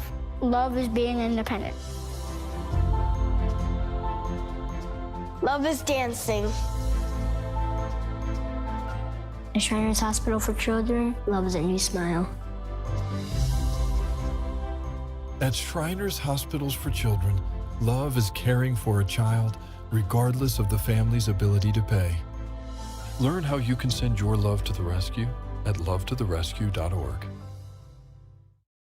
Get back in the game with Physical Therapy Solutions in Tonganoxie. As a state-of-the-art outpatient physical therapy clinic, Physical Therapy Solutions will develop a plan of care to help you move, reduce pain, restore function, and prevent disability. Physical Therapy Solutions takes great pride in delivering current, quality-driven treatments. Your physical therapist will work with you to help you understand your body so you will achieve long-term health benefits. To learn more, call Physical Therapy Solutions at 913-417-7400 or visit ptsolutionsks.com.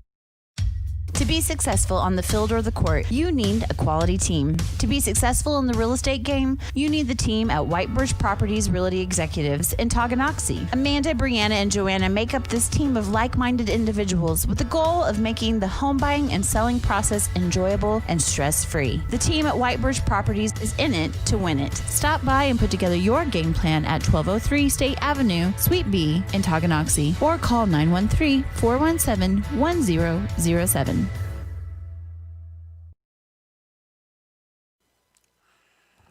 And we're back here in Tonganoxie, or as Tonganoxie leads Basehor 28-14 with 48 seconds left in the first half. We're still working on the injured Basehor-Linwood player. Where you come back and chat a little bit about what we've seen so far. Again, it's one of those things you hate to see an injury anytime, right. But especially the first week of the season. Again, we're just going to let the athletic trainers. We're right out there working on him and seeing what we've got going on here. They're having him down their lane, trying to keep him as still as possible. It looked like a pretty nasty head injury. So you can never be too safe. Yeah, you always hate to speculate, and you always want to err on the side of caution, especially in these times where nothing is nothing is promised to us, and again, it's one of those things that you hate to see any student athlete lose their season the first week, but hopefully he'll be back up and running shortly. In Tonganoxie, when play resumes, Tonganoxie going to have 1st and 10 from their 46-yard line. Wondering, does the injury kind of change the mindset of Coach Troyer? When we talked about wanting to potentially look at taking the ball, driving down the field, trying to put in a point on, put some more points on the scoreboard. But with this, do you want to, does this maybe change the mindset where you just want to kind of take it into the half? And I think it does.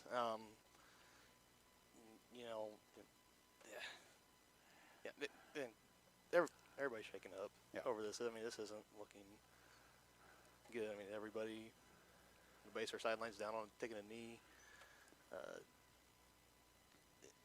Looks like they finally got him rolled over on his back. I mean, if there we go, finally. You hear the applause, That's and good. looks So like good he's to sitting hear. up there. And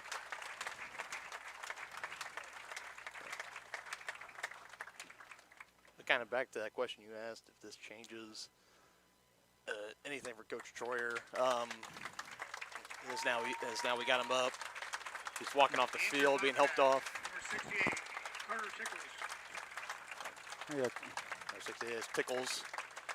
man, that actually looks like his family's kind of sitting right down in front of our broadcast spot, and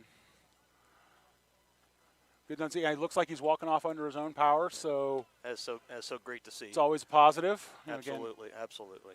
it's got being a little bit steady by both the athletic trainers, but having seen a lot of work from the athletic trainers, he wasn't getting supported very, very much. So that's a great sign to see. And we were back.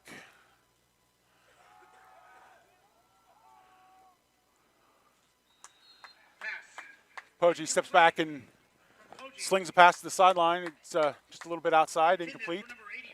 And there's your answer right there.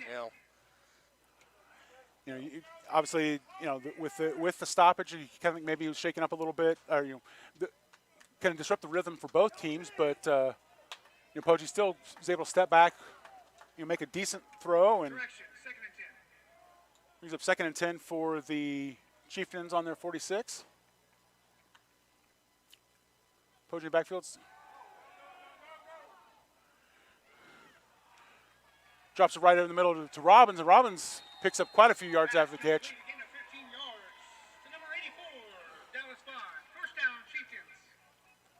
Correction, Dallas Bond on the catch there. And again, stopping the clock. So here we go. We got the Chieftains marching. They're almost at the 30-yard line.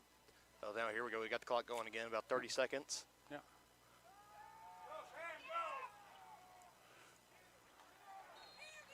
Passing just to the outside.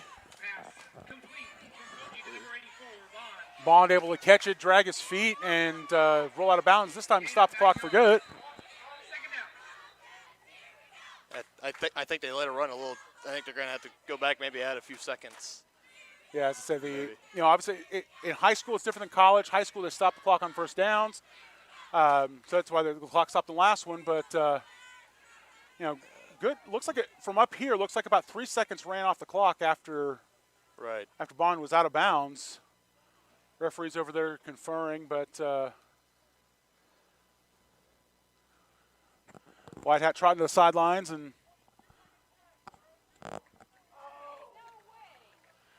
looks like they're 22 seconds. So that's a little bit more courteous than I was expecting. Like I said, I saw at least 2 seconds run off the clock, so I was thinking maybe 16, 17, but. And the head coach of Basehor, he's out there arguing with Dwight Head right now. Yeah. He thought that was a little too generous too. Trying to get an explanation there, And honestly, I can't say I blame him because, like I said, from our vantage point, it looked like Bond was out at 19 seconds, and anyway, it's one of those things that the referee does have the final decision. Blows his whistle, starts the play clock. 2nd and 2 from the 23-yard line. A little bit of a high snap. Poggi's able to bring it down. Oh. It's going to be down at just the 2-yard line, looks like. Yep. 3-yard line. Poggi slings it right up the middle. Adam Peterson on the tackle. Tongie's going to take a timeout. Wow. So Timeout stops the clock with 17 seconds. So again, we're still just 2 seconds shy of where we probably should have been when that play started. But not gonna hear any complaints from the Tonganoxie sideline.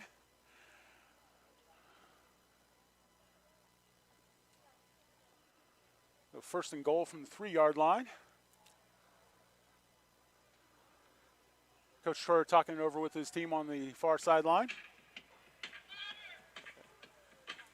you got to think on that Baser side, obviously, because you and I think we both agree on that time given back was very generous. So if the Chieftains end up punching it in on this play or the next play, before time expires, you got to know that there's going to be some, irate fans and players and coaches and staff. Well, honestly, I think that comes down to just how quickly Tongie's able to put the ball in the end zone. Right. If it's 2, 3, if it's anything under 5 seconds, that's where we get into the discussion. But again, it's only a difference of 3 seconds by my count. So. 1st and goal from the 4-yard line. And they're at the 4-yard line. So. Yeah, it's. We get paid to do this. The refs get paid to their job. And they go through a lot of training and hand off to Bowden, and Bowden's going to punch it right in the middle. There's another one. And again, so yeah, puts that old debate to bed really quick. 12 seconds or 9 seconds doesn't make a bit of difference. Just kind of save yourself that hassle, man. Tongi puts another touchdown on the board. McWilliams back to kick. What a drive by Tonganoxie, getting it in short time, marching down the field, and you had that long stoppage in play, and then picking up where you left off, punching it in the end zone a few plays later. Williams, that's a much stronger boot than we've seen from McWilliams all night. First 4 extra point efforts by McWilliams have been kind of nice little chip shots, but that time McWilliams put his whole body behind it, sent it almost to the track. We're up here next to the Tonganoxie coaches box, and we're hearing them talk about, okay, so are they going to kick it deep this time? Kind of you shake up because you remember every kickoff that Tonganoxie has had has been kind of an onside chip shot to one of the sidelines, and so we'll see what they do this time. See if they send it deep, trying to give Basehor a long field to work with 12 seconds left, but I wouldn't be surprised if we kind of see the squib kick, kind of get things rolling. But nobody in this whole stadium is happier than that sideline of the Tonganoxie Chieftains. They have absolutely come in here on opening day of football, high school football here, and have just absolutely dominated their rivals. Yep. And yeah, I do think we are going to see it going deep because Zissati has taken all of the previous kickoffs for Tonganoxie, but now we see McWilliams stepping in. Williams was armed up, big trot, and not exactly a booming kick, but at least a little further than the others. Again, fair catch called for by fair caught by number 18, Alex Sharp. Alex Sharp there. Now, again, this is going to throw in the whole wrinkle there. With the fair catch, Basehor does have the opportunity to kick a free kick of their own, go for a field goal here, and it's a wind-up kickoff, but I think that's a little bit too much to expect from Punter. But, again. I wouldn't put it past them. It's one of those little quirks in the rules that until you see it, you're like, wait, is it what? Yeah, that's something Bill Belichick would pull out. Yep. No, but they keep it safe, hand it off to Sizemore up the middle, and looks like we got ramps it up, and looks like we got a timeout. Basehor quick to call the timeout there. So they're not going down without a 6 fight. seconds on the clock. Oh, whoa. Yeah, 6 seconds. So yeah, they're not going to go down without a fight. Even kind of far into their territory, and 6 seconds left. They're not going down without a fight. Yeah, They're going to try to make something out of it. Yeah, brings up second and 1 yard from the 37-yard line. Again, 6 seconds left. So the question is whether and Basehor's shown the ability to kind of break it loose.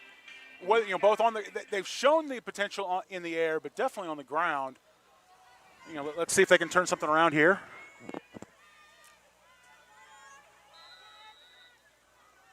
Referee blows his whistle. Start to play. Stanton steps back, look to pass.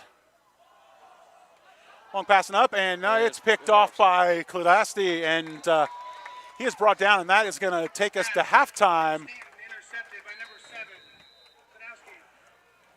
Your halftime score here in Basehor, Kansas. Tonganoxie 35, Basehor-Linwood 14. You're watching Tonganoxie Sports Live, presented by Kansas Insurance.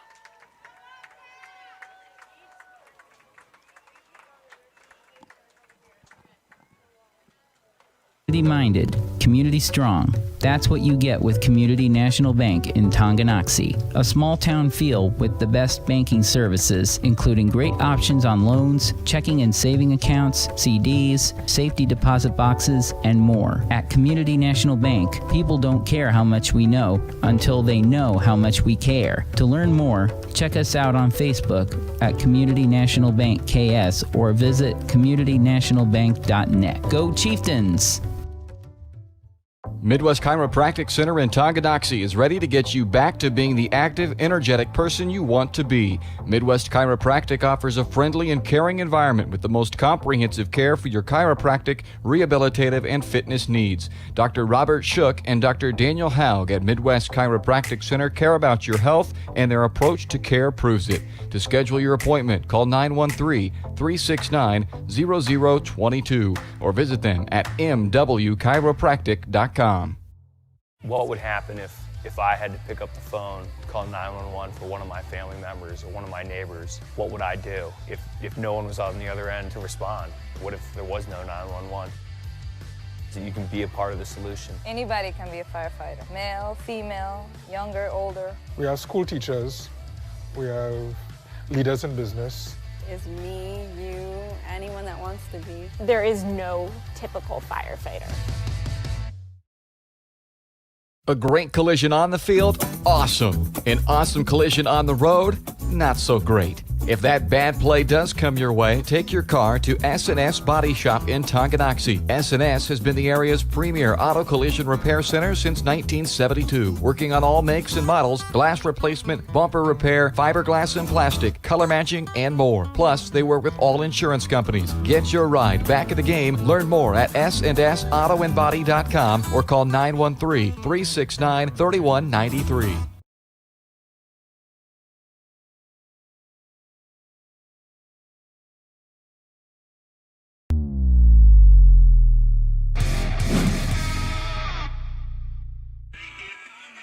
And welcome back to Basehor-Linwood High School. Tonight's halftime show is brought to you by Community National Bank in Tonganoxie. Community-minded, community-strong. Community National Bank is a small-town bank with big-time capabilities.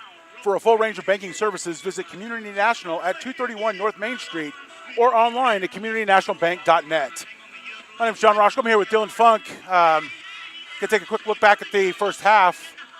Again, the half has started exactly as Coach Troyer wanted it to. Again, we talked about pregame. Some of the keys to success is keeping things loose, kind of not overthinking things, and Tonganoxie's definitely done that. Again, putting 5 touchdowns up in the first half.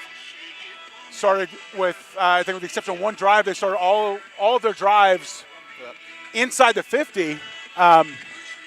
Mixed it up, kind of mix up plays. So you're dealing with somebody who's very familiar with the way Tonganoxie's played. What do you think of how Tongie's played in the first half? It's exactly what it's been for years, and all these years where they're going undefeated in past seasons, this is how they've been doing it. They've been dominating at the offensive line. That's a start. They always have a strong run game, always dominating on the run, and when they have the dominating on the run, that can set up your play action, so you can have those little swing passes, or as Poggi, as we've seen him a couple times tonight, kind of throwing it down deep and letting his receivers or tight ends go and get it. When you're up 35-14 at halftime, I mean, the results speak for themselves. And as far as the defense, they've been kind of just bullying almost that, the Baser, offense. I expected a little more out of senior quarterback Stanton. I think maybe the Baser offense expected a little more out of him as well. I think they'll be looking for him to kind of step up and take charge and kind of help him look for him to help him turn the tide in the second half coming up. Yeah, well, it's one thing, and obviously, Stanton's coming in. Talk about he's a transfer came up to Tonganoxie or came up to Basehor from Derby, Kansas. Again, Derby, traditional high school football power. Reigning 6A state champions, traditionally very, very deep. Much like Tonganoxie, their youth team, all the youth teams in the area play the offense that the high school runs, so the kids come in knowing how to play, and so Stanton obviously wasn't necessarily going to get some playing time, and kind of looking for that opportunity. Comes up to Basehor-Linwood, and he's shown flashes of brilliance. He's had some good passes and stuff. Absolutely, yeah. And that kind of also feeds into the disadvantage that every team has had this summer with the COVID-19 pandemic.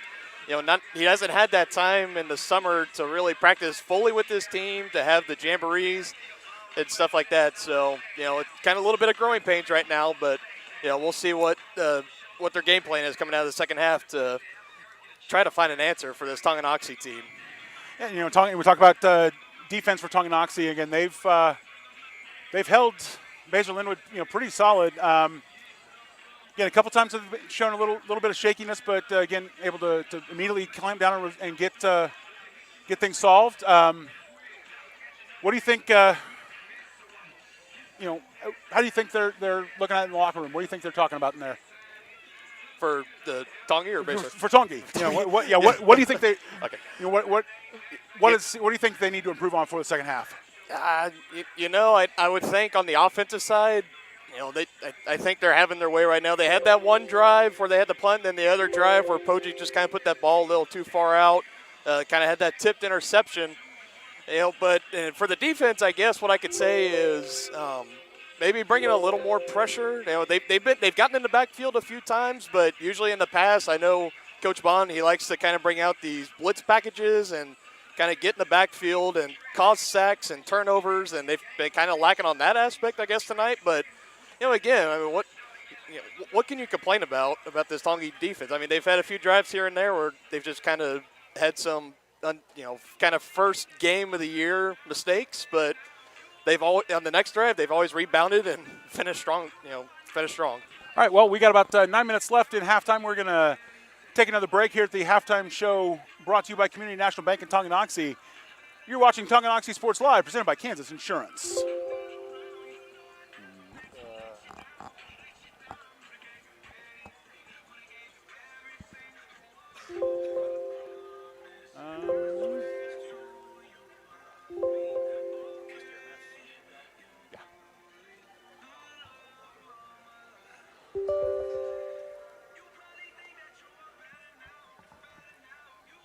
We're trying to take a commercial break, folks, but it looks like we're having a little bit of a disagreement with our streaming computer. Trying to go in as we're trying to fix the scoreboard. You can hear kind of the chiming coming up in the background, and not sure exactly what we got going on here. It is not liking something I am doing, so apologies, folks. We are going to step away for just a second. Apologies if the broadcast goes dead. We will do our best to come back. You are watching Tonganoxie Sports Live, presented by Kansas Insurance.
All right, ladies and gentlemen, we hopefully have a couple of our gremlins sorted out. As they say, there's some acronyms that the folks in the military will use. I will not use tonight out of courtesy. I don't want any FCC fines coming my way tonight. Again, thank you for joining us. Happy to be back. We're back here at Basehor-Linwood. Tonganoxie's definitely had control of the first half, leading 35-14. We're going to take we got things back up and running. We're going to take another quick break as Basehor comes out of halftime. Thank you for joining us here at Tonganoxie Sports Live, presented by Kansas Insurance. What is love? Love is being independent. Love is dancing. At Shriners Hospital for Children, love is a new smile. At Shriners Hospitals for Children, love is caring for a child regardless of the family's ability to pay. Learn how you can send your love to the rescue at lovetotherescue.org. Get back in the game with Physical Therapy Solutions in Tonganoxie. As a state-of-the-art outpatient physical therapy clinic, Physical Therapy Solutions will develop a plan of care to help you move, reduce pain, restore function, and prevent disability. Physical Therapy Solutions takes great pride in delivering current, quality-driven treatments. Your physical therapist will work with you to help you understand your body so you will achieve long-term health benefits. To learn more, call Physical Therapy Solutions at 913-417-7400 or visit ptsolutionsks.com. To be successful on the field or the court, you need a quality team. To be successful in the real estate game, you need the team at White Birch Properties Realty Executives in Tonganoxie. Amanda, Brianna, and Joanna make up this team of like-minded individuals with the goal of making the home buying and selling process enjoyable and stress-free. The team at White Birch Properties is in it to win it. Stop by and put together your game plan at 1203 State Avenue, Suite B in Tonganoxie, or call 913-417-1007.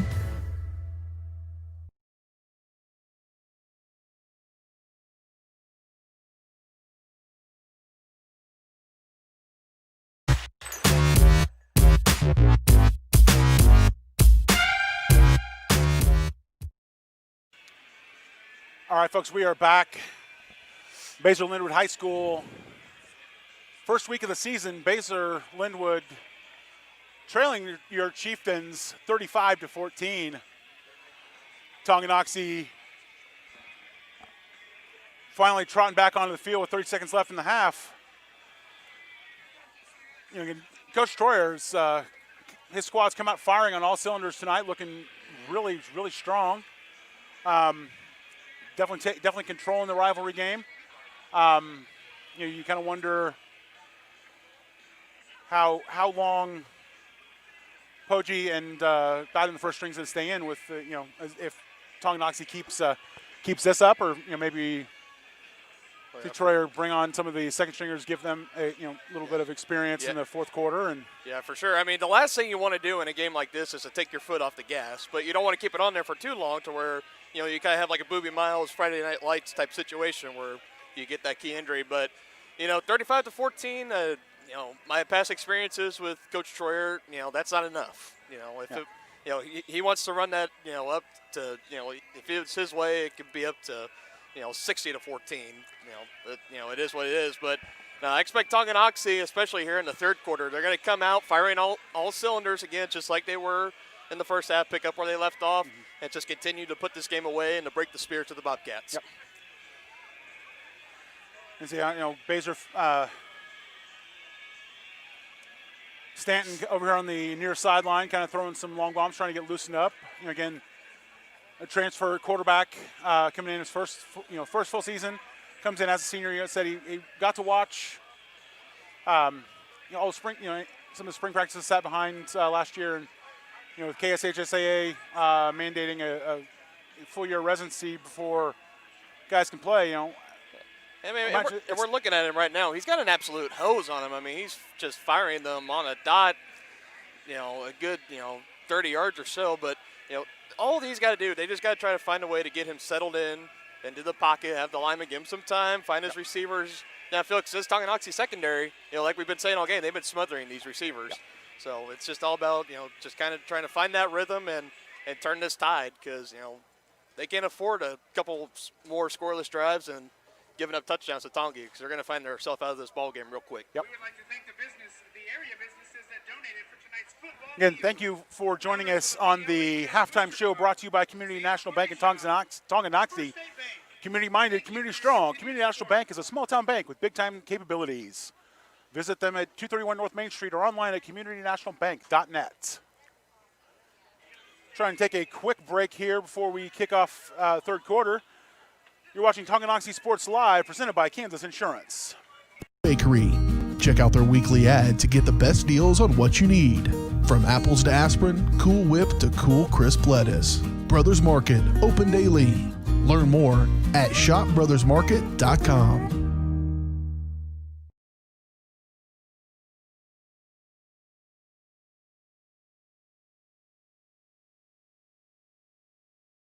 For you and your families. We're local, and we do what we do because we care about you. Think of us as brokers for your insurance needs. Working with Kansas Insurance gets you the award-winning service and attention to detail that only an independent agency can provide. All across Kansas, we're here to help you manage and plan for all types of risk. Contact a local agent today. Kansas Insurance. Local, independent, serving you.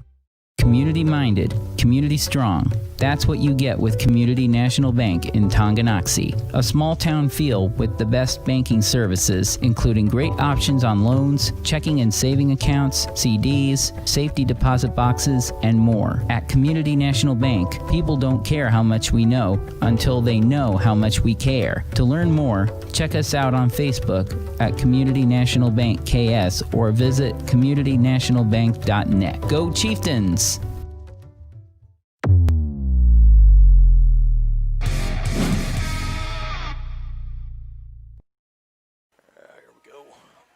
We are back. Getting ready to start the third quarter. Tonganoxie will have the kit to open the third quarter, leading 35-14. Back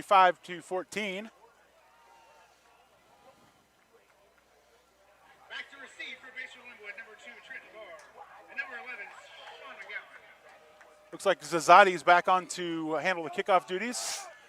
As you recall, the last kickoff for the first half, Jackson McWilliams came on to send it.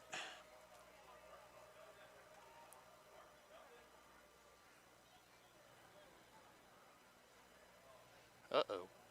Tonganoxie looked like they were short a man on the kickoff. Definitely don't want to start for that. Another little chip shot there, and fair catch called for again on the far side. Fair catch for Basehor-Linwood, number 10, Jordan Brown. Jordan Brown alertly kind of snuffing the whole idea of the onside kick, waving for a fair catch. Again, it's one of those things that, once you wave for that, you got to give them a 2-yard halo. So Basehor starts on their 41. First and standing in the backfield.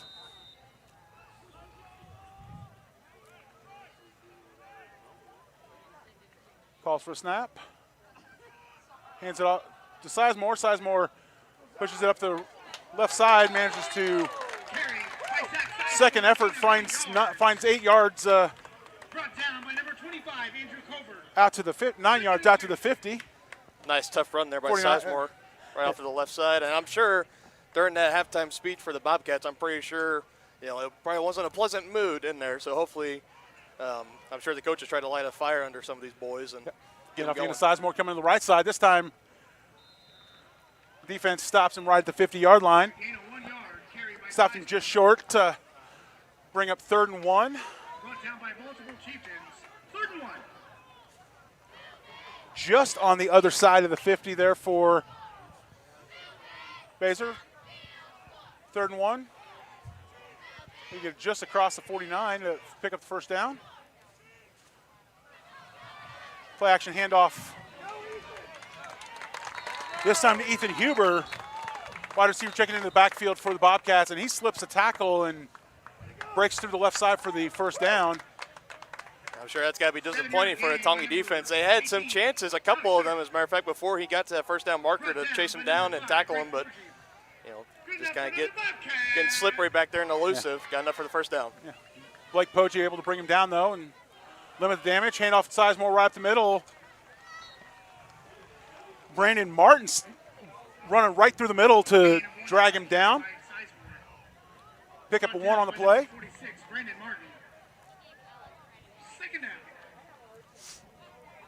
Second and 9 from the 42-yard line. Drops back to pass. There it is. And that's what we were talking about earlier. And yep. Stanton finds Brown. Brown makes it in for a touchdown. That's what we're talking about. The first half is Stanton has got the gift, got the talents. Just he's got to kind of settle in and get used to finding his receivers, kind of get that rhythm, and goes to show you once he finds that rhythm, he's able to connect with Brown on the crossing route across the middle, and Brown's able to accelerate past his defender, and he just put it right between the numbers of Brown, and he used his speed to get away from that Chieftain secondary, hitting into the gold turf. Riddell back to kick. High snap, Holder able to bring it down. Almost got a piece of that. Again, Riddell was able to see the Chieftain defense coming in and able to get under it more.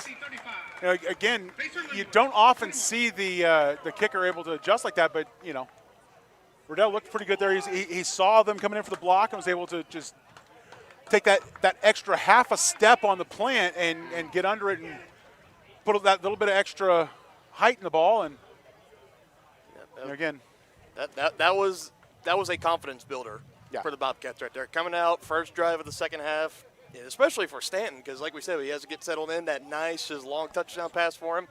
Hopefully that'll get them settled in now, maybe building up their confidence. But let's see what the Chieftain offense has to counter. Yeah.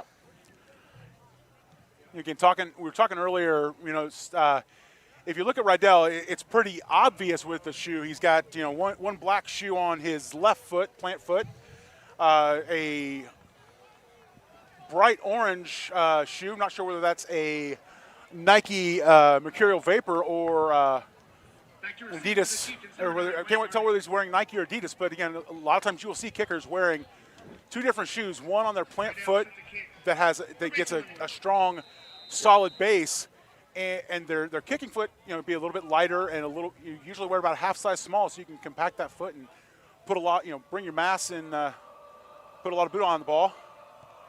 And I think some like to maybe get like a soccer cleat, maybe. Yeah, well, it looks like he's wearing both soccer cleats, and it's funny that we say that, they tighten down the foot to bring in the mass and put a little more oomph behind it, but we've seen nothing but short kicks tonight, so not sure how effective that is, but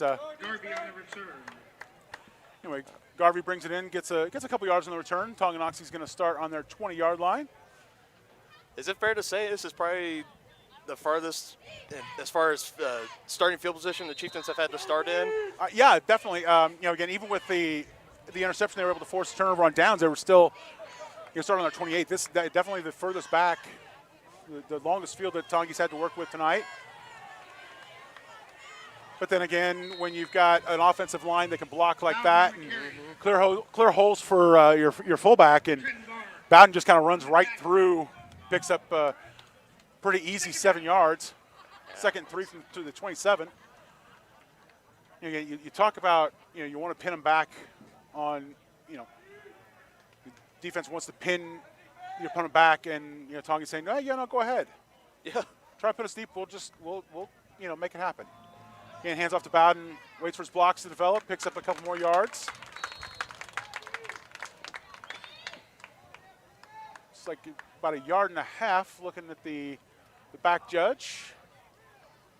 Call it 1 yard, 3rd and 2 from the 28. This is a big play right here. If Basehor gets a stop here, it could totally swing the momentum to their side. They can try to continue to build on what they've started here in the second half. A little bit of a high snap. Boji's able to bring it down, and Looks like he got enough. enough. But definitely enough for the first down. Bowden scampers around the left side, brought down by Adam Peterson. Looks like we have another Bobcat. But now. not soon enough. And we've got an official timeout on the field. And it looks like another Chieftain down.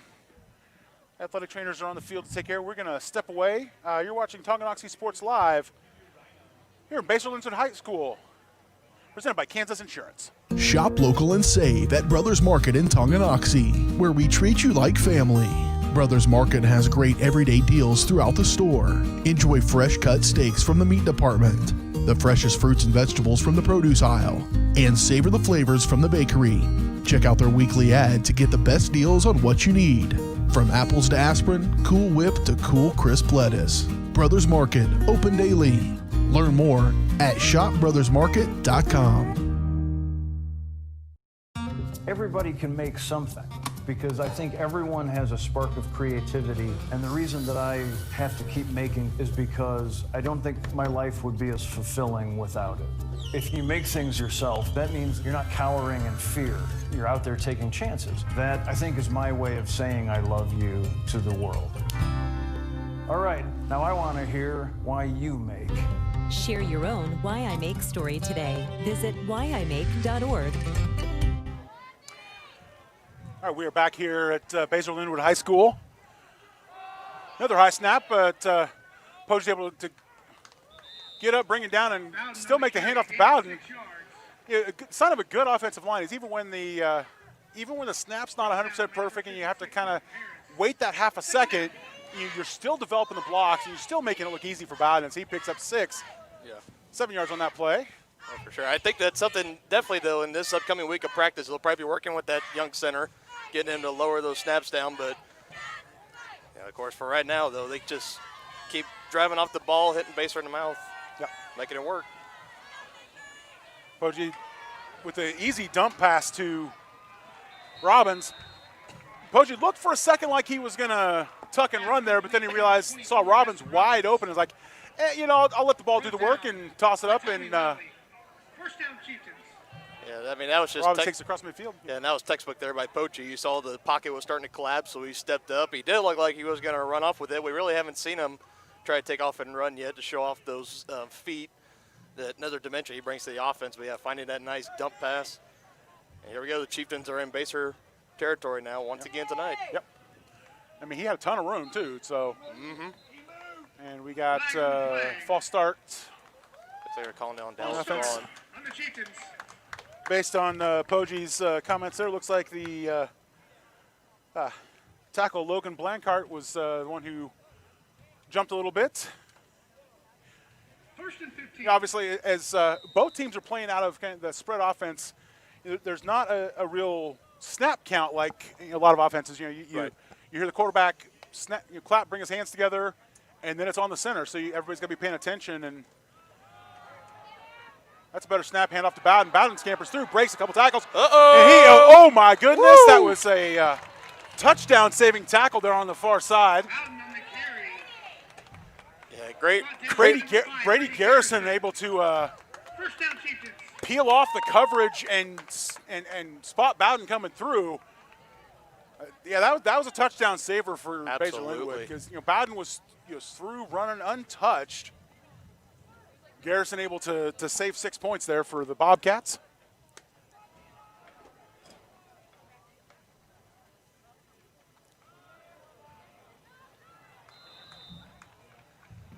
Looks like he had another crease there maybe to get some big yardage, but kind of got tripped up there.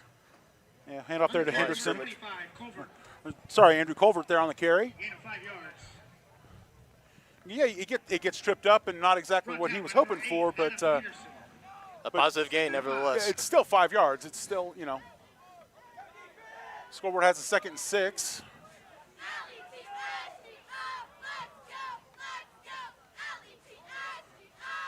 There we go, handoff again, and Colbert slips a couple of tackles, still on his feet. Gets hauled out of bounds by a crowd of Bobcats, but good enough for another first down.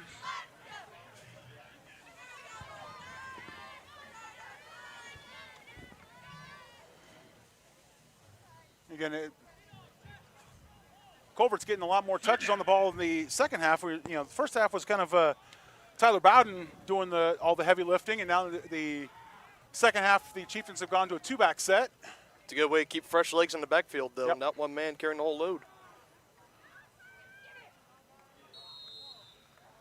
Bowden again, Bowden gets a handoff, plunges forward, picks up a couple yards. Yeah, and you can also say that shows the unselfishness of this team too. Playing together. It's not just one player saying, "Hey, just give me the ball and I will do it for us." It's this team working together. Yep. As a coach and as a fan, you just gotta love to see it. Yep.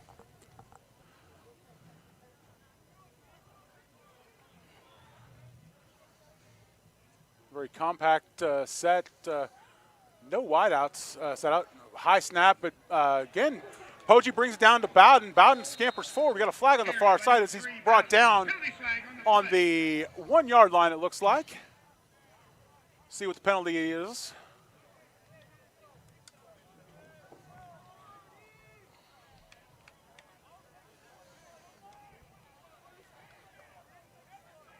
Personal foul, face mask.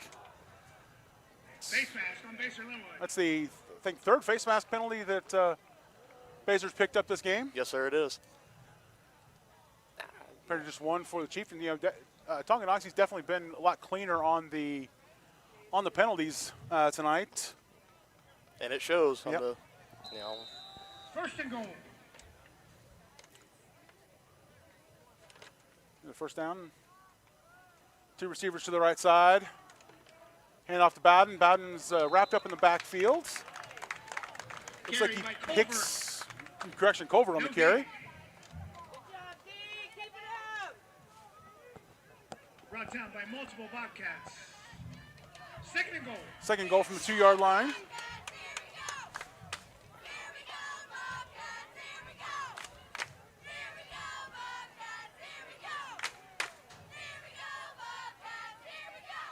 Into the high snap. Beautiful.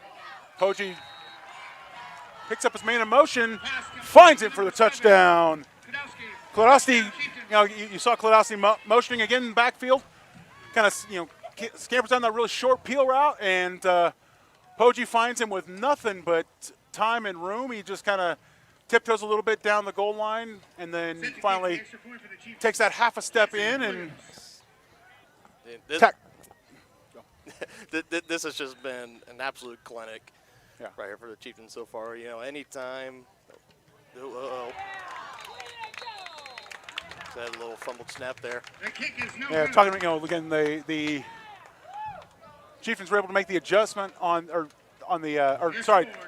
Bobcats were able to make an adjustment on the bad snap on their extra point, but that one comes in low. Tongi's not able to get the ball down, and instead of peeling off, McWilliams tries to power it through and goes right into a crowd of Bobcats.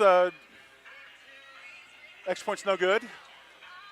That's all right. Tongi still has a 20-point lead, up 41-21. 5 minutes left in the third quarter.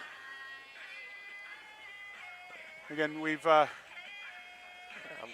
I'm looking here on this Baser sideline. I'm just seeing a lot of, low heads, hanging heads down low, and hands on the hips. You can tell there's frustration building up for sure. Because any time Baser gets any momentum going, it's just Tongi. They just answer and they completely just disrupt it. When you're down 2-3 drives, getting late into the game like we are, it just wears down on you as a team. And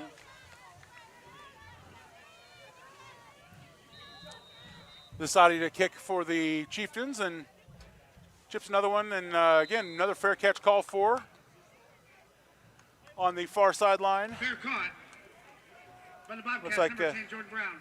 Brown again. Bobcats will take over. Jordan Brown again comes down with it. Yeah, I don't think the Chieftain coaches are very happy with that play. Basically, we've seen these pooch kicks kind of get to the, within the 30-yard line, inside the 30. That one, looks like they're spotting almost right at the 50-yard line. So, again, the struggle that you gotta do is you gotta. I think this is one of the things that excellent coaching from Baser. Telling whoever's calling it, call for that fair catch. Snap comes to Stanton. He hands it off to Sizemore up the middle for, looks like 4.5 yards. Or call, 5 yards. Brought down by number 62, Jared Lowe. Jared Lowe, Second down. credited with a tackle for the Chieftains. Love seeing Jared Lowe playing out there, man. I love it.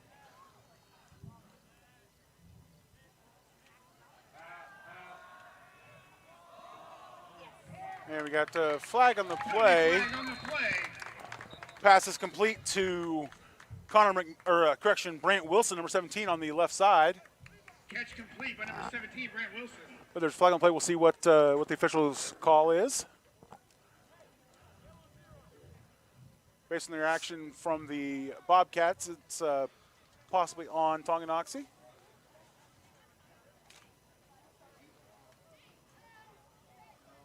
Again, you know, watching we've got a holding on the Chieftains.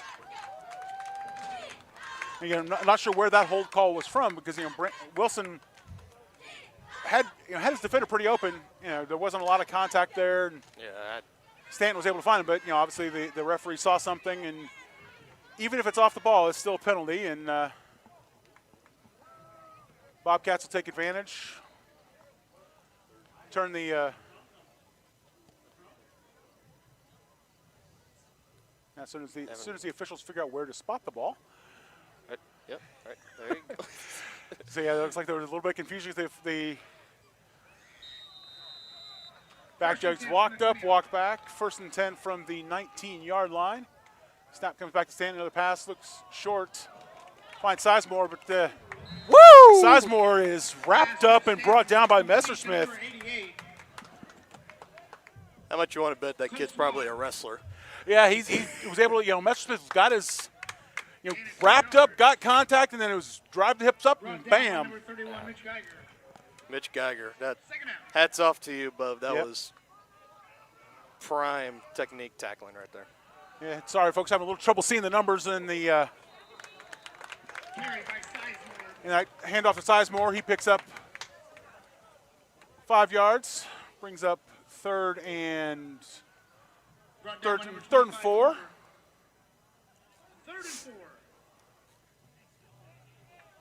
and 4. On the scoreboard. Looking at the sticks on the far side, I'm going 3rd and 5.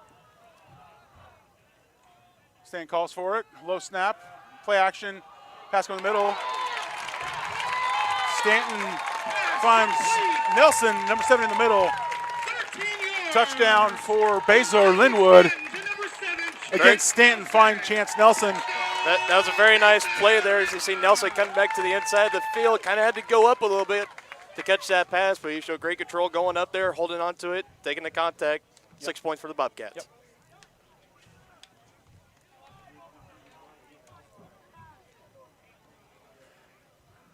Colin Rydell set to kick the extra point for Basehor-Linwood. Rydell back, set to try and tack on an extra point here for the Bobcats. He's able to get up and in. And your score, Tonganoxie 41, Basehor-Linwood 28. So here we go, Baser, 2 scores to start the second half on 2 straight drives, 2 straight scores. Hopefully we can see that their defense might try to step up, try to get a stop. But, as long as you keep giving up those, again, like we say, with the Chieftains, when they run the ball, those 4, 5, 6-yard gains almost every play, that's just not going to cut it. So, well, and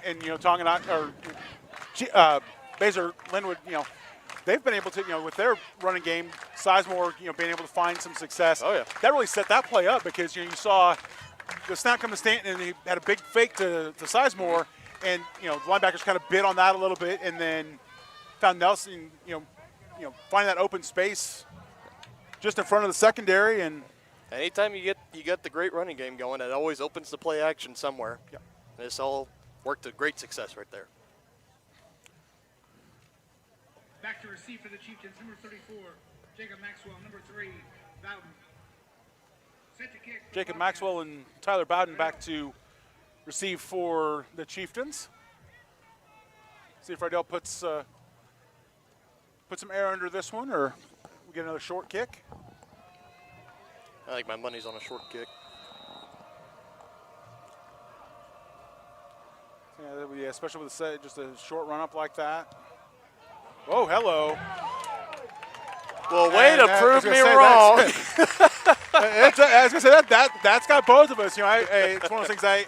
When I played in high school, I was a soccer player converted into a kicker, and you know, I always felt bad, you know, telegraphing some of the things because some nights I'd have a 7-yard run up for short kicks, 9 for long, and Rydell kind of disguised that one a little bit, just taking a nice short run up, but big swing puts it through the end zone. Tongi will start again on their 20-yard line. First touchback of the night for the Bobcats. Poggi steps up in the pocket and throws the middle. Pass complete. Number 24. Caught by Robbins. Gain of 3. Caught by Heston Robbins for a short gain on the play. Second and 7 from the 23-yard line.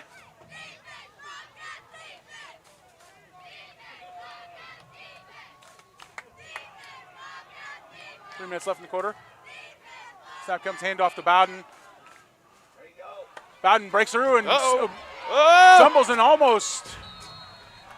Bowden able to recover there. You know, again, breaks through the middle and, you know, he looked to be wrapped up and he was stumbling, bumbling, and put his hand down, kept his knees up and churning, and managed to recover and pick up a huge gain there.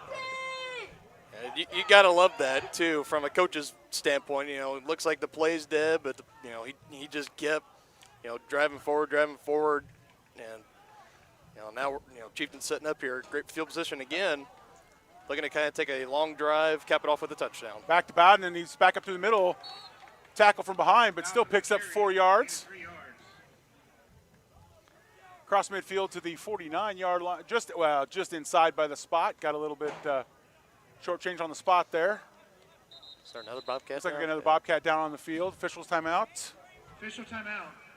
We will step away with them. You're watching Tonganoxie Sports Live, presented by Kansas Insurance. The Tonganoxie Recreation Commission understands that the benefits of recreation are endless. Participating in community recreation is not only fun, but also healthy and educational. The Tonganoxie Rec Commission encourages all ages and abilities to participate in recreational activities. That's why they're continually working to develop programs for all the residents of Tonganoxie. To see the latest sports and program offerings and to get signed up, visit them at tongirec.org or call 913-845-3502.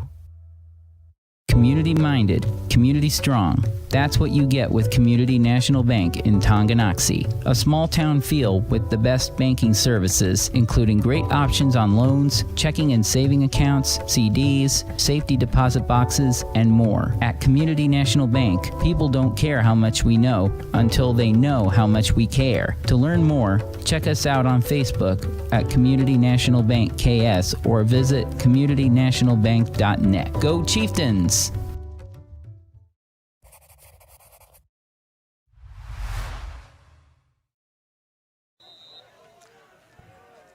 We're back at Basehor-Linwood High School. Poggi steps up to pass. Pass complete, gain 14 yards. Finds Heston Robbins again on the right side there. Robbins 24, Heston Robbins pulls it in, takes a couple steps back, and falls out of bounds to stop the clock. First down, Tonganoxie. Big gain there. First and 10 for the Chieftains on 37. Again, you're watching Tonganoxie Sports Live, presented by Kansas Insurance.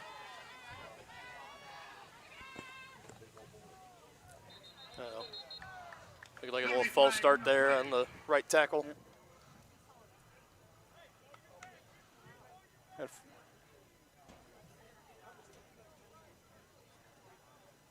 Officials conferring. Not sure if it's a false start for Tonganoxie or encroachment. Well, it's no, it looks like encroachment. encroachment. Neutral zone infraction on the Bobcats. So I was thinking, initially you saw the right tackle move a little bit, but looks like he might have been pulled off and Tongie's going to take the free yards, move it up to 1st and 5. We're up 32-yard line. Tongie back in the one-back set. Koji calls for it. High snap. Was able to bring it down. Quick fire to Cladesty. Beautiful play. Nice little screen pass, kind of waiting for the blocks to develop. For 7 yards. We got a flag on the backside of the play, so we'll see what happens. Right. Brought down by number 21, Tommy Lowry.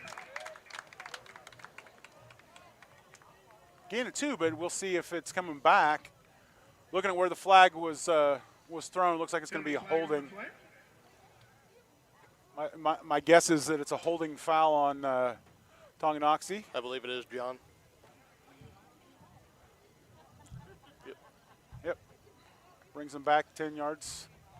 So you go from 1st and 10 to now 1st and 5, and now you're back to 1st and long. Yeah. Kind of.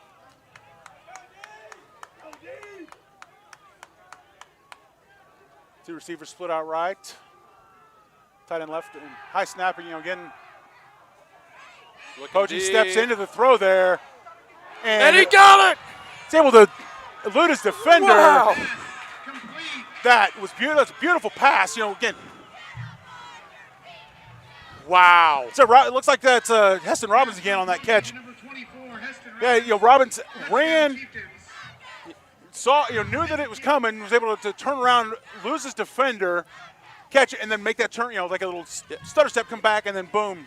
And the big thing on that play is while the ball was in the air, Robbins got his eyes on it first, so he was able to stop and relocate, catch the ball while the defenders were lost in the dust. My analysis on that play, wow. Yeah. That's one of those things. You see Poggi step up, and it's like, okay, is it, because you're watching we're watching the line here, and then all of a sudden, it just, comes up flying, and nice little floater to the backside of the end zone. Touchdown, Chieftains!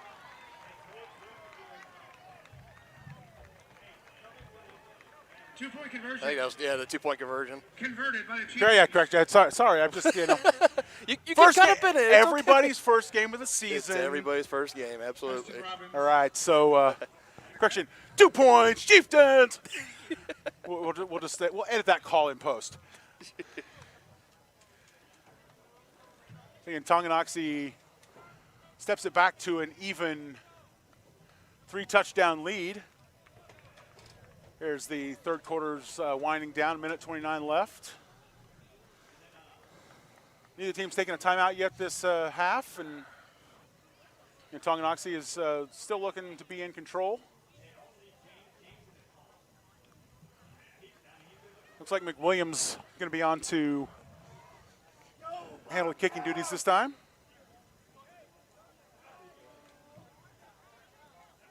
Set to kick off for the Chieftains. All right, so what do we got? Long kick or short kick?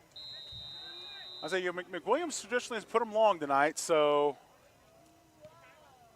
long-ish. Yeah, it's respectable there. Again, it's still putting them on the 25-yard line. Takes away the return opportunities. Again, definitely it wasn't really a chance for Tongie to recover on that one. But again, by floating it high and getting the kickoff coverage right down there, they forced Basehor-Linwood to again call for the fair catch. Basehor-Linwood will take over at the 25-yard line. So one of the things we should have been tracking tonight is the number of fair catches called for by the Bobcats, because I think that's at least 5. It's been about on every kickoff to them, just about. Handoff Sizemore is brought down Carried by in the middle there. 2 yards.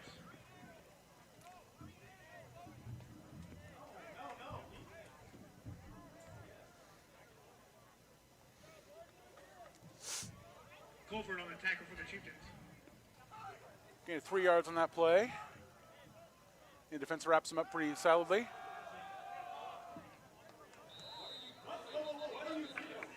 Got a flag on the near side here as the pass was complete to Grant Wilson. Pass complete. Penalty flag on the play. I think we might have some unsportsmanlike activity on the backside of the field. I saw Jared Lowe kind of picking himself up off the ground and kind of look at the ref, say, hey, what gives?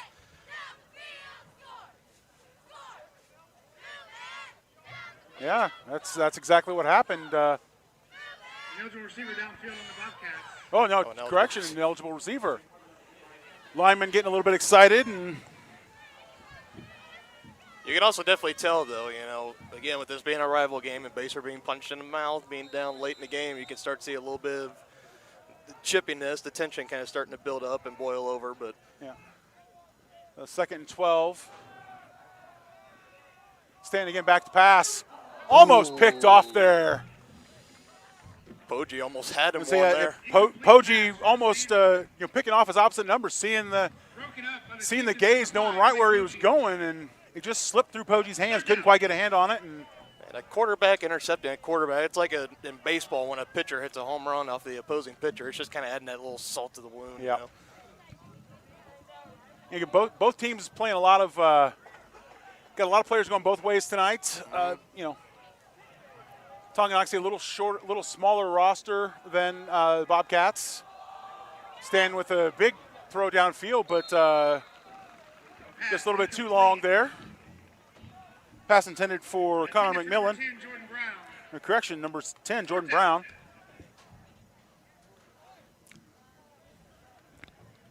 To bring up 4th and 12, and another great stand there by those Chieftain defense. Yeah. Bobcats forced to punt it away again. Remember the last time they punted it, it took a monstrous Tonganoxie bounce, and much better snap this time. Punt's still a little wobbly. This time it takes a bounce. Pretty good Basehor bounce. Yeah. They watch it. Bobcats watch it roll as far as they can. Comes to rest on 37-yard line, down by number 20, Zach Sizemore. Again, talking to two-way players, and Sizemore even sticking around on special teams and getting downfield to down the ball there. Tonganoxie will take over at the 37-yard line. Huge stand by the defense there for Tonganoxie.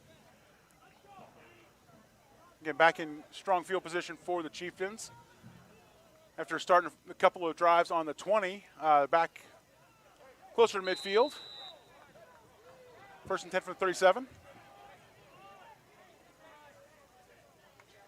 Poggi calls for the snap. Hands off to Bowden, comes right up the middle. Stutter step to the cutback lane, and he's still on his feet,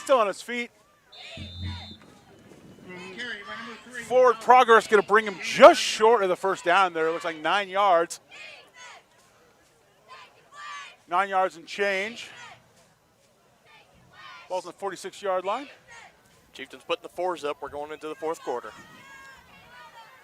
And that will bring us to the end of the 3rd quarter. Your score. Like I said, that's the end of your 3rd quarter. It's the end of the 3rd quarter here in Basehor, Kansas. The score, your Chieftains 49, Bobcats 28. Grooming.com. At Kansas Insurance, we know one size doesn't fit all. In fact, our whole mindset is based on customized policies for you and your families. We're local, and we do what we do because we care about you. Think of us as brokers for your insurance needs. Working with Kansas Insurance gets you the award-winning service and attention to detail that only an independent agency can provide. All across Kansas, we're here to help you manage and plan for all types of risk. Contact a local agent today. Kansas Insurance. Local, independent, serving you. Wizard of Paws, located in charming downtown Tonganoxie, offers personalized pet grooming with an attention to detail. At Wizard of Paws, your pet becomes family and will be in a clean, stress-free, relaxing environment. With appointments throughout the day, Wizard of Paws gives your pet a one-on-one grooming experience, ensuring they return to you quickly and looking fabulous. Call Wizard of Paws at 913-416-0255 or bring your pet in for a free estimate at 612 East 4th Street in Tonganoxie. Learn more at wizardofpawsgrooming.com.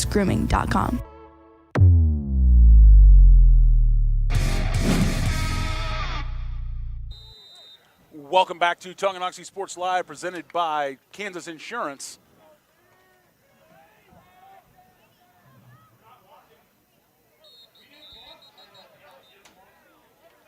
Gain of 5 yards by Bowden. Handoff goes to Bowden, and I think the Chieftains were a little upset there, maybe an early whistle. He kind of got some space and got free there at the end. Yeah. Again, maybe the knee just brushing the turf, but And, especially after what we saw in the first half, with or was it third quarter where he just kind of broke through and was, one hand took the ball, the other hand on the ground, keeping his feet running, and Poggi again hands off to Bowden. Goes to the middle, cuts it back to the left, picks up 5 yards there, brings up second down and 6 for Chieftains. 46-yard line.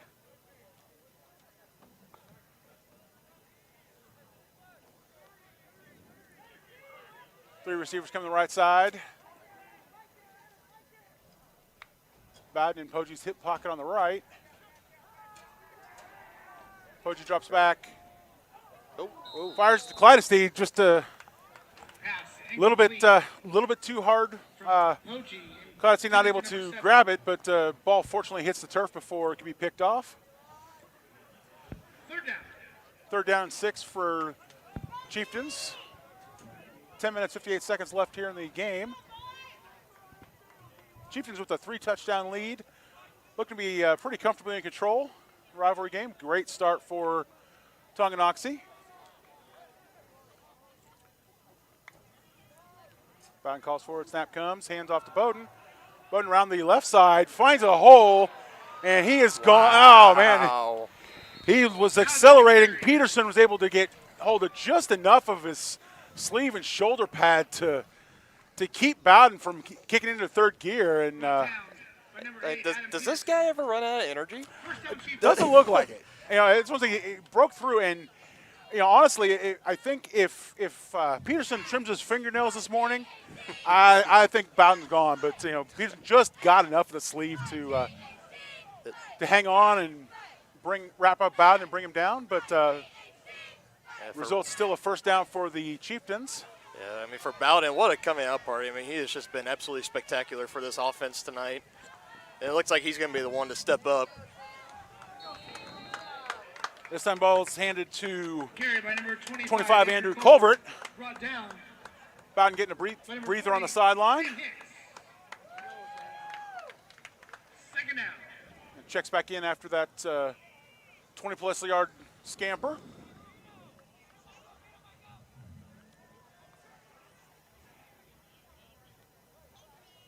Two receivers on the right side of the formation, and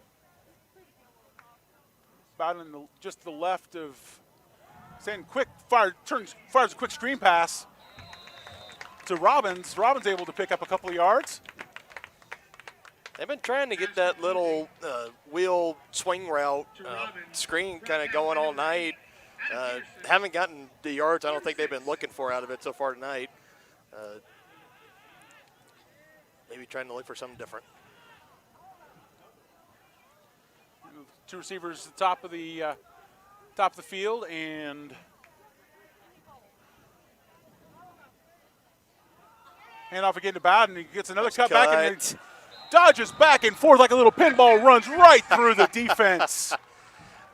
Touchdown, Chieftains. Stop it. Stop it. It's one of those things. You've got to, if you're the Bobcats, you've got to figure out a way to stop Bowden, because it's like a hot knife through butter. He looks, he sees that little bit of daylight and takes it. Yeah, and his speed, once he plants and changes direction, is just unmatched. So far tonight, Bobcats just simply have not been able to handle it. Yeah. Well, and that high snap, fire. Clydesty heaves it up and almost salvages a conversion out of that, but as a snap comes in really hot for Clydesty, but he was alert and thought, I can try and get this down, but no, I'm gonna call fire and see what I can get. And again, when you're up 30 points, so it's a little bit gravy at this point. So.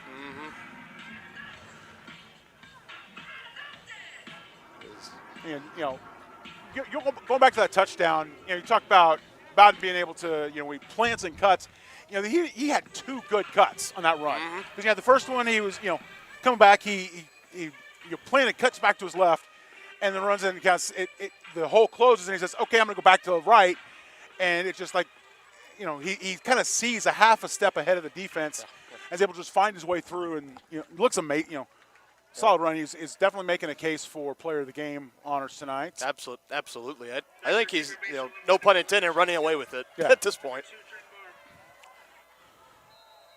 It's like McWilliams back to kick. Now a true onside kick, and I think the Chieftains might have recovered that one. According to them, they do. Looking at the bottom of the pile, and yes! They do. I don't know who was on the bottom of the pile, but the way McWilliams is celebrating, I think he might have done it.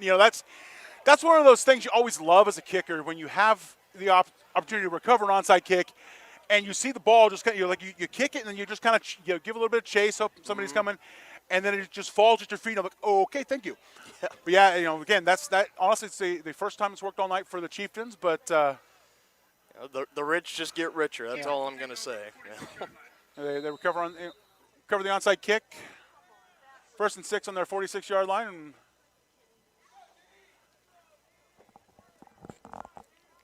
Coach calls for the snap. Hands it off to Colbert, and Colbert's wrapped up right at the line of scrimmage by a host of Bobcats. Sam Hicks getting in on tackle there.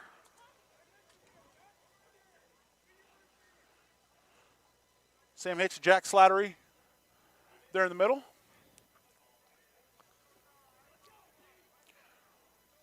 Colbert stays in the game, a couple yards behind Poggi. Again, hand off to the right side again, coming up the middle, and carry by 25, Colbert. Kind of truly one of the first times tonight we've actually seen Basehor really stuff Tonga at the line, kind of back-to-back plays. The holes look like they're opening, but then Basehor defense, defensive line stands up and holds and let the linebackers come in and make the play. And another short gain of 2 gain of 1 for the Chieftains. Brings up 3rd and 8.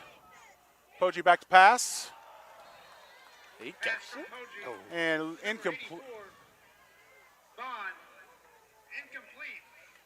Pass intended for Bond, but it just caught outside of the, trying to look through the crowd. It looked like he was maybe able to drag a foot, but side judge right there on it, and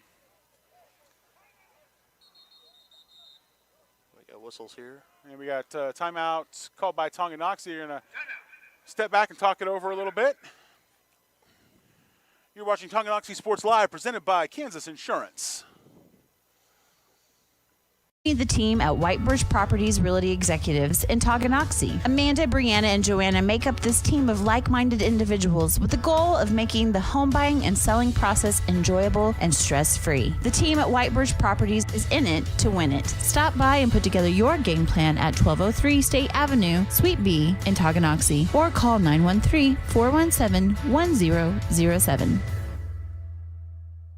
At Kansas Insurance, we know one size doesn't fit all. In fact, our whole mindset is based on customized policies for you and your families. We're local, and we do what we do because we care about you. Think of us as brokers for your insurance needs. Working with Kansas Insurance gets you the award-winning service and attention to detail that only an independent agency can provide. All across Kansas, we're here to help you manage and plan for all types of risk. Contact a local agent today. Kansas Insurance. Local, independent, serving you.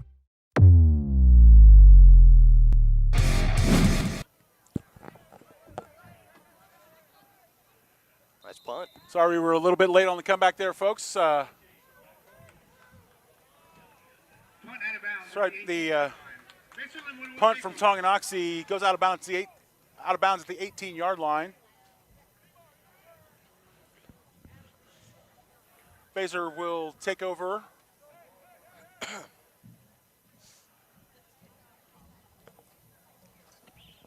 With 8 minutes left in the game, looking to see if they can take the ball 82 yards down and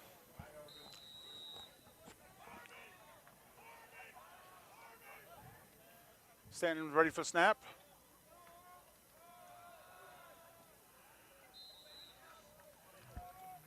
Hands it off the left side, and Carry by the Chieftain Bobcats, wraps it up. 24, Ja'Kai Harris. Gain of 2 yards. Ja'Kai Harris, sophomore running back, coming in for the Bobcats. Wrapped up for after a short gain of 2.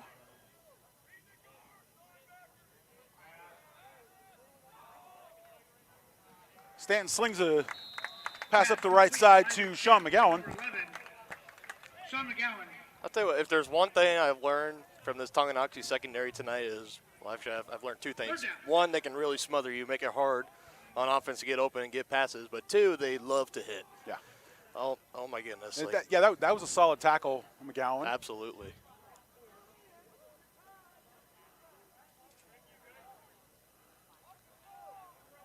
Looks like the Bobcats are making some substitutions. 4 backs in the backfield for Basehor-Linwood. And hands off to Sizemore, and he is wrapped up for no gain. The one thing I did notice on that play is Stanton doing what you'd really love to see, even in this late in the game. Stanton still doing what he needs to do, continuing the play action fake. Sees the handoff and still gives a pretty good sell. Motion in the backfield, McGowan coming across, and Basehor called timeout. Yeah.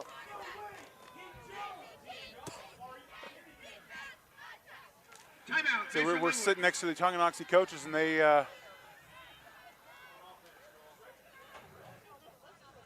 thought there was calling for a false start there on the Basehor-Linwood side, but it's a passionate group of coaches here in Tonganoxie.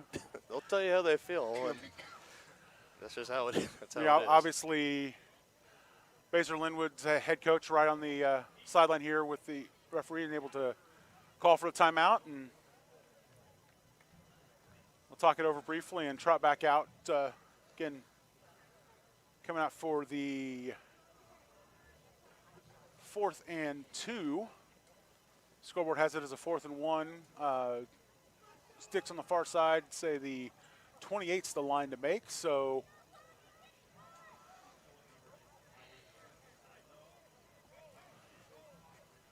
one back in the backfield for the Bobcats.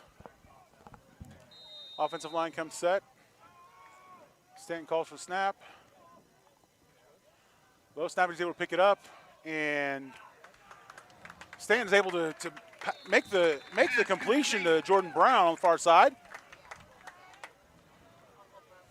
Jordan Brown. Good enough for a first down, but not much more. Stop the clock momentarily as they move the chains.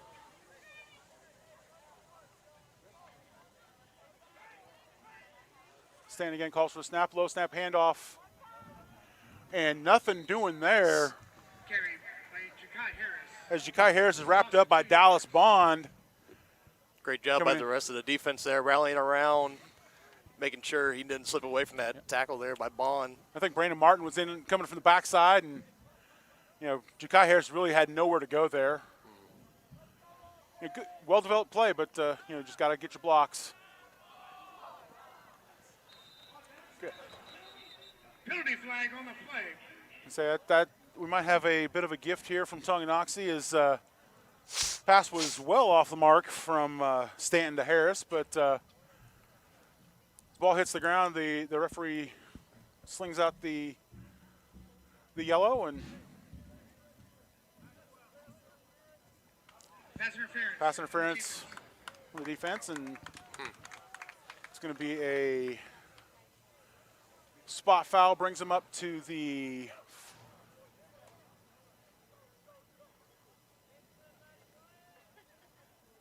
46-45-yard line. So the back judge takes about 3 steps further than he needs to. First and 10 from the 45 for the Bobcats.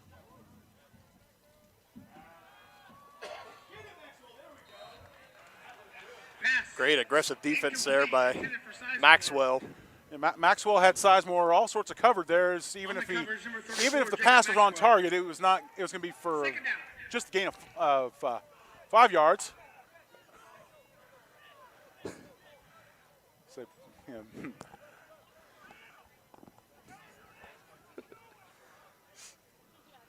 Again, it is the first game for everybody as we see the back judge try to spot the ball on the 50.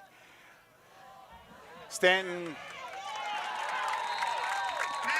steps back and heaves it downfield, complete to Brown. It's like Jordan Brown maybe wanted to pass interference or something on that play, kind of bickering at the ref, saying, hey, man.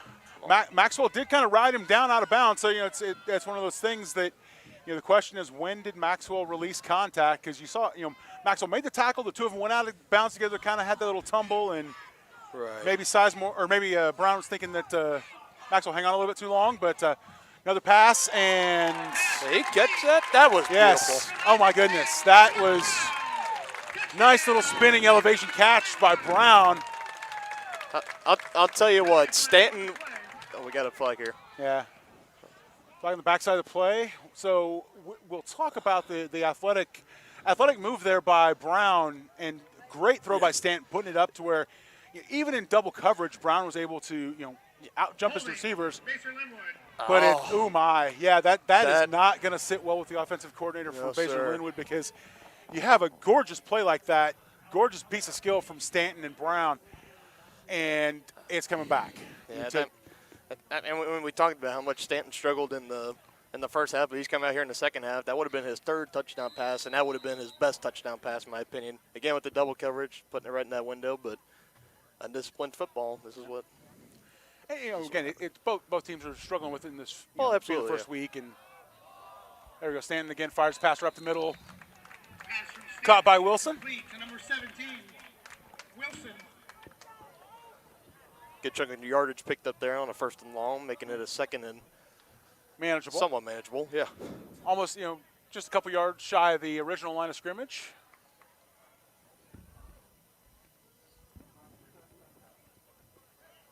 Second and 14 from the 23.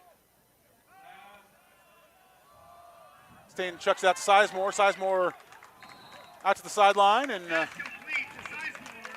Maxwell able to force Sizemore out of bounds.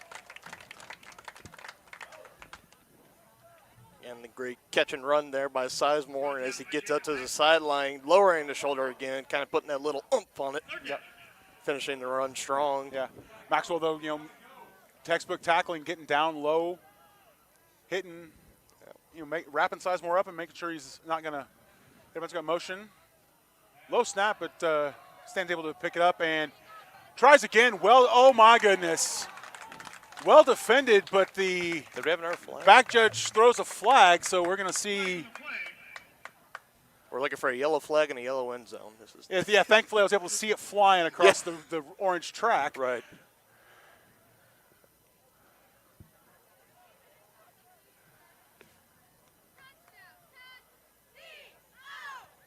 That's going to work in the offense. It works in Basehor's favor this time. Yep.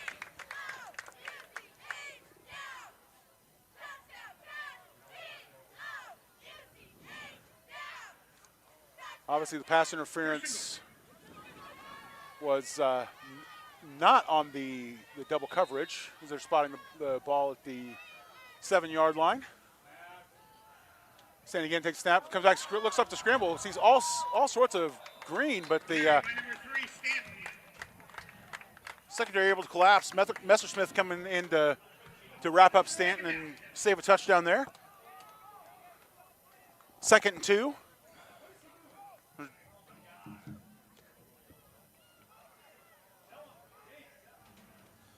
There are 3 backs in the backfield again for the Bobcats. Stanton low snap, comes back to pass. Yeah, another flag on that. I don't know if I'm kind of chiming in with the Tonganoxie coach box. When I saw the flag flying, they're like, you hear grumbles of frustration and words we cannot repeat on the air. But and I tend to agree with him a little bit on that one, because again, that just looked like good defense. And the ball, and again, I don't know if that ball was catchable even if there was no contact. It was high, but result is a second down from 1. Stanton hands off. Oh, big stop by the Chieftains. That's huge. Stanton hands it off to Harrison. He is or Sizemore, correction, and he is wrapped up at the line. Middle of the Chieftain defense says, no, not today, sir.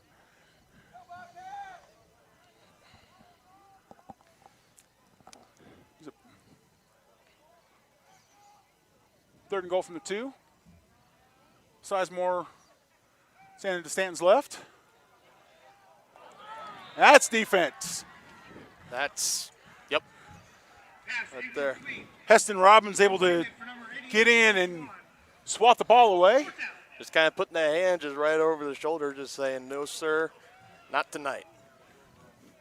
And looking at the Basehor sideline, they say, you know what, let's go for it, you know.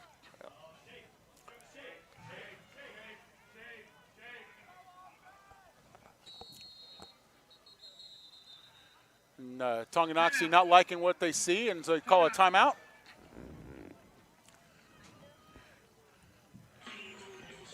And obviously on this drive, while it might not matter much what the final score is tonight or the outcome of tonight, Basehor's just trying to, end on a positive note, something to build on for this upcoming week and going into their week 2 matchup.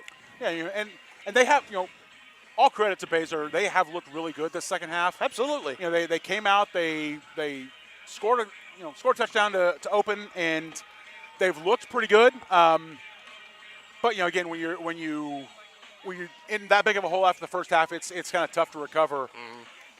Especially when the opposing team keeps answering. So, Yeah. so when you're running up against the buzzsaw of an offense like the Chieftains,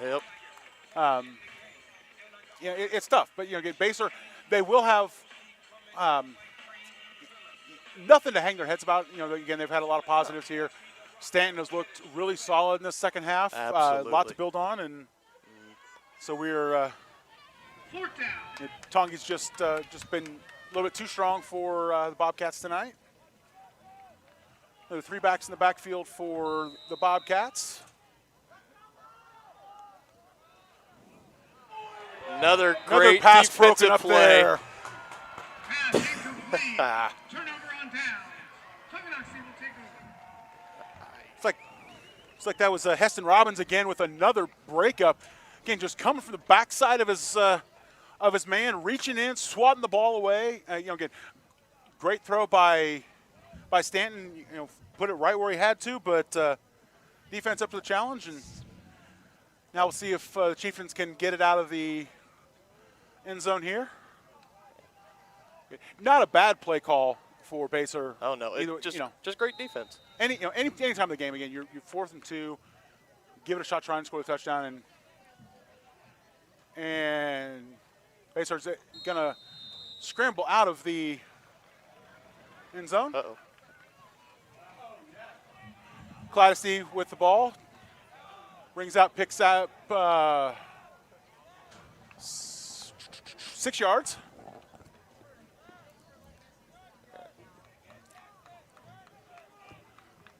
Gives the Chieftains some breathing room. Looked for a second there like it was going to be a safety because kind of, Bobcats had surrounded on defense, and then just kind of that second and third effort by Cladesty and just kept his feet moving. And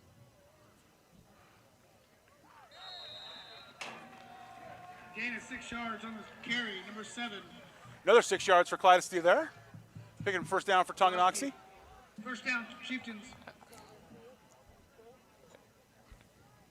First and 10 from their 14.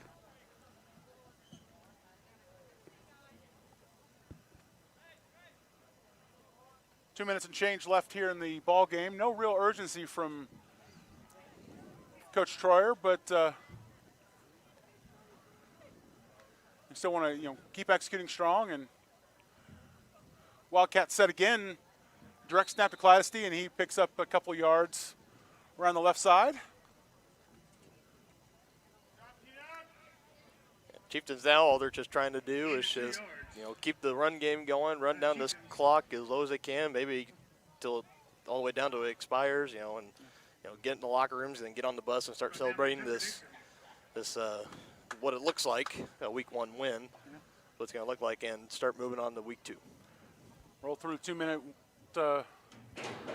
mark here. 2 minutes left in the game.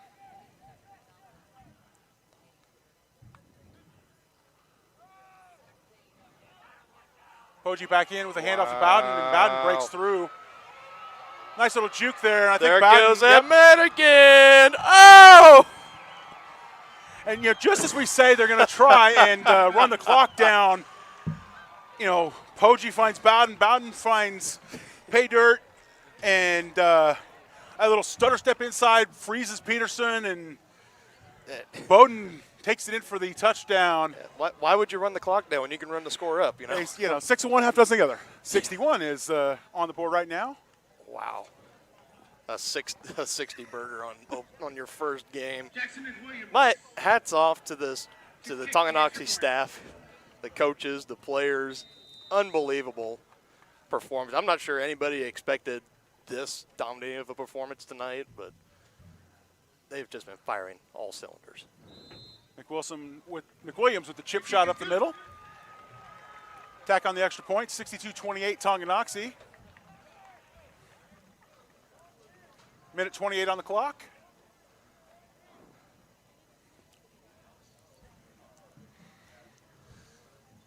And just when we thought, when we wouldn't see Bowden again. Yeah, again, three straight snaps in the Wildcat set to Clodosty, and then, once they had that breathing room, Coach Troyer puts in Poggi and Bowden, and you guys make sure to send Coach up here after the game, Troyer. Yeah. Good to see, Coach. As the Tonganoxie coaches are now leaving the press box, heading down to the sideline. It's been one of those nights with, obviously with the multiple broadcasts here. We are on the north deck of the Basehor-Linwood press box.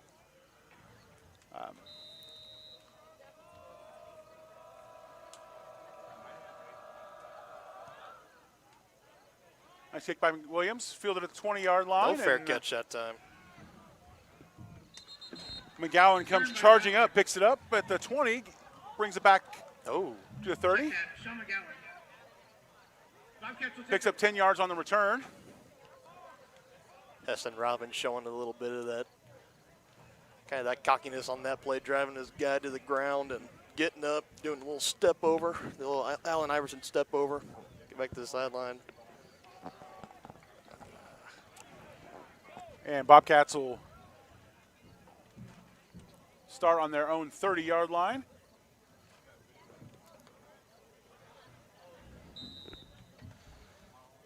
Harris in the backfield with Stanton. Stanton hands off, but Tonganoxie defense is in to wrap him up. Carry by Ja'Kai Harris, no gain. Messersmith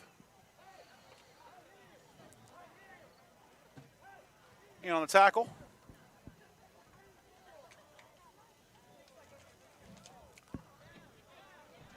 Wrapping up for a loss of 1.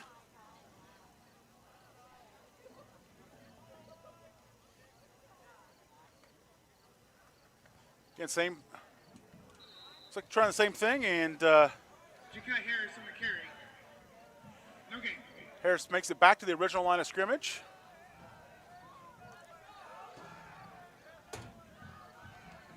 Wrapped up by Colbert.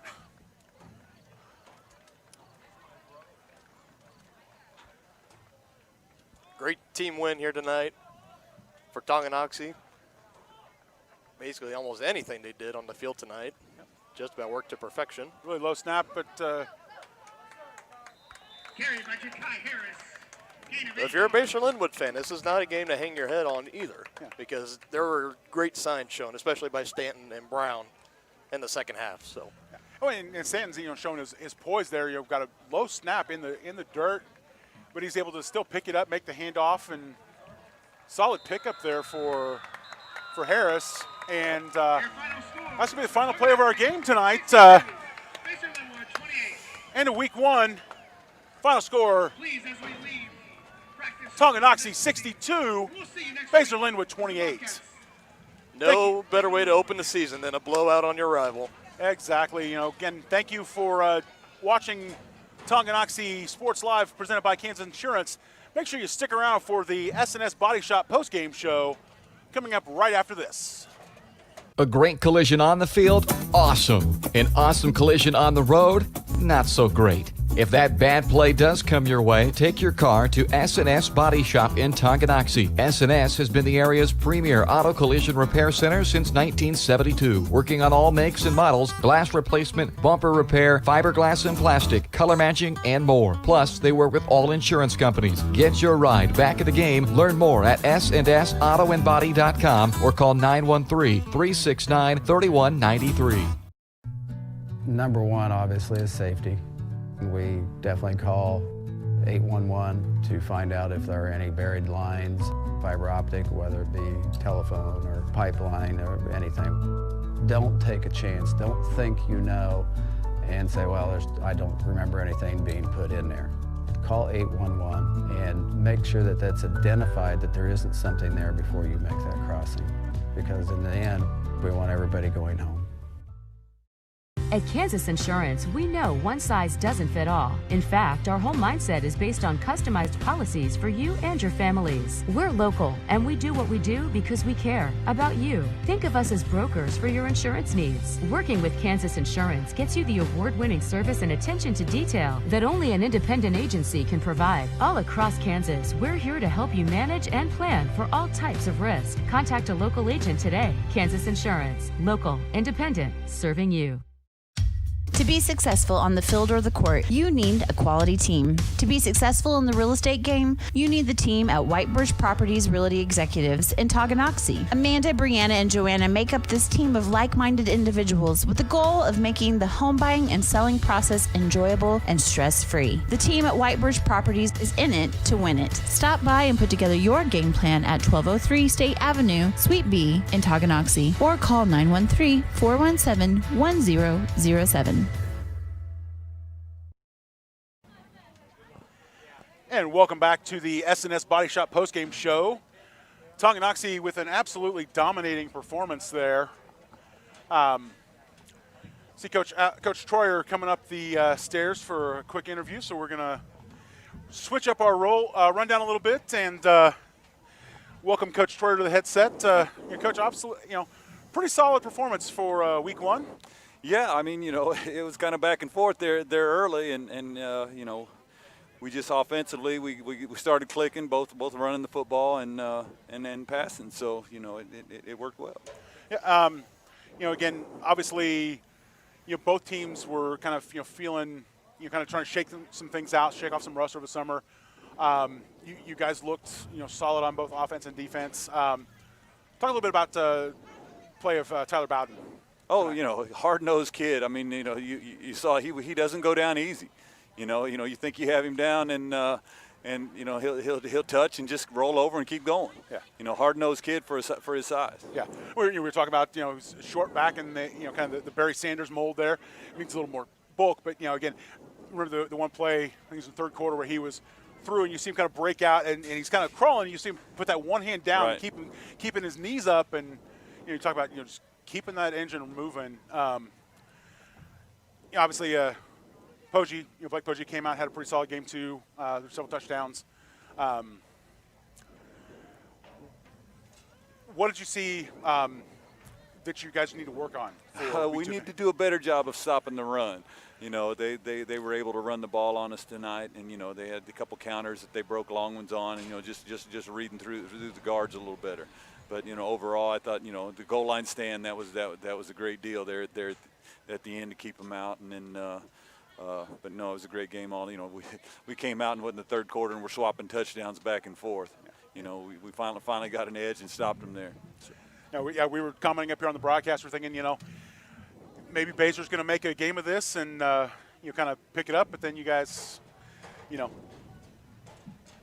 stepped it up and kind of put your foot back on the gas pedal and continued on. Were you expecting to hang 60 points on the scoreboard today? No, I really wasn't, especially the way it started out. We were moving the ball well, but then so were they. They had a couple of bigs. It was a game of big plays.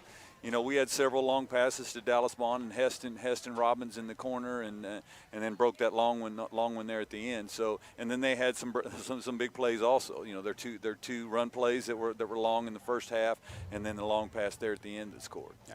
Well, and one of the other things we were talking about in the broadcast, you mentioned Heston Robbins. A couple of strong offensive plays, but then couple of huge pass breakups in the Right. end zone. You've got a lot of guys that go both ways. How does that make you feel as a coach to have the talent to do that? Well, I mean, these kids are resilient. They work hard. We don't condition in practice. Our whole practice is tempo, and so they know that they're going to be in shape when the time comes. Awesome. Any more thoughts or? No, I mean, it was a great game. We came on top, but it's year in and year out with Baser. It's always gonna, we're gonna have a battle, and we're just gonna enjoy this one, and then go on to bring Lewisburg into our place next week. All right. Well, thanks a lot, Coach, for joining us. Congratulations on a great win, and take care. Safe drive home. Short drive home, and we'll see you next week. You bet. Thanks. Take a quick break. Community minded, community strong. That's what you get with Community National Bank in Tonganoxie. A small town feel with the best banking services, including great options on loans, checking and saving accounts, CDs, safety deposit boxes, and more. At Community National Bank, people don't care how much we know until they know how much we care. To learn more, check us out on Facebook at Community National Bank KS or visit communitynationalbank.net. Go Chieftains! The Tonganoxie Recreation Commission understands that the benefits of recreation are endless. Participating in community recreation is not only fun, but also healthy and educational. The Tonganoxie Rec Commission encourages all ages and abilities to participate in recreational activities. That's why they're continually working to develop programs for all the residents of Tonganoxie. To see the latest sports and program offerings and to get signed up, visit them at tongirec.org or call 913-845-3502. Get back in the game with Physical Therapy Solutions in Tonganoxie. As a state-of-the-art outpatient physical therapy clinic, Physical Therapy Solutions will develop a plan of care to help you move, reduce pain, restore function, and prevent disability. Physical Therapy Solutions takes great pride in delivering current, quality-driven treatments. Your physical therapist will work with you to help you understand your body so you will achieve long-term health benefits. To learn more, call Physical Therapy Solutions at 913-417-7400 or visit ptsolutionsks.com. Shop local and save at Brothers Market in Tonganoxie, where we treat you like family. Brothers Market has great everyday deals throughout the store. Enjoy fresh cut steaks from the meat department, the freshest fruits and vegetables from the produce aisle, and savor the flavors from the bakery. Check out their weekly ad to get the best deals on what you need. From apples to aspirin, Cool Whip to cool crisp lettuce. Brothers Market, open daily. Learn more at shopbrothersmarket.com. All right, welcome back to the postgame show. Postgame show tonight is brought to you by S&S Body Shop. Since 1972, S&S Body Shop has been the place to go in Tonganoxie for auto body and repair work. Get your ride back in the game. Learn more at snsautoandbody.com or call 913-369-3193. John Rochko here with Dylan Funk. Again, watched an absolutely dominating performance from Tonganoxie tonight. I think pretty much a consensus player of the game. We had a lot to choose from, but Dylan Bowden, Tyler Bowden. Tyler Bowden, yep. I don't know. Tyler Bowden just absolutely, a pun fully intended, kind of ran away with it. Especially that last touchdown he scored. You see him, break through up the sideline, and that quick little stutter step freezes defender and just hits that third gear and takes it into the house. Just another one of the bright spots, for Tonganoxie. And again, I'll bring it up again. I know I'm kind of repeating myself, but again, with the departure of Cooper Cunningham, I always thought, who's going to be that running back? Who's going to step up? And I don't believe Bowden played on the team last year. He's a senior this year, so obviously stepping up big time. And if you want to know how the game went, I mean, just look at that last run he made. That really just kind of punctuated exactly what he did. All game long. Again, he had hard. He got the ability to do the hard runs, the hard-nosed runs up the middle, looking for those cutback lanes, those little holes, making the most of them. But he's also got the ability to, if he has a hole and open, he's going to make it. He's going to make those long runs and those carries, find the hole, beat the secondary. Again, he's great play. Nothing to take nothing away from Blake Poggi or anybody else on the offense, but he's, that was the Tyler Bowden show tonight. No, absolutely, and we saw how slippery and he can cut and stop on a dime. And also him, kind of being that, it says here on paper he's 5'8", so when you're up there at the offensive line, it's easier to lose those little smaller running backs. Kind of like we talked about Barry Sanders in the NFL. What made him so successful, his elusiveness and his size. So, and that, you kind of saw shades of that sometimes here with Bowden. So, Chieftains got a great one with him, and to see what he does for the rest of the season is going to be very exciting. All right. Well, we will step away one more time real quick for a break. Come back to the postgame show brought to you by S&S Body Shop. You're watching Tonganoxie Sports Live, presented by Kansas Insurance. Midwest Chiropractic Center in Tonganoxie is ready to get you back to being the active, energetic person you want to be. Midwest Chiropractic offers a friendly and caring environment with the most comprehensive care for your chiropractic, rehabilitative, and fitness needs. Dr. Robert Shook and Dr. Daniel Haug at Midwest Chiropractic Center care about your health, and their approach to care proves it. To schedule your appointment, call 913-369-0022 or visit them at mwchiropractic.com.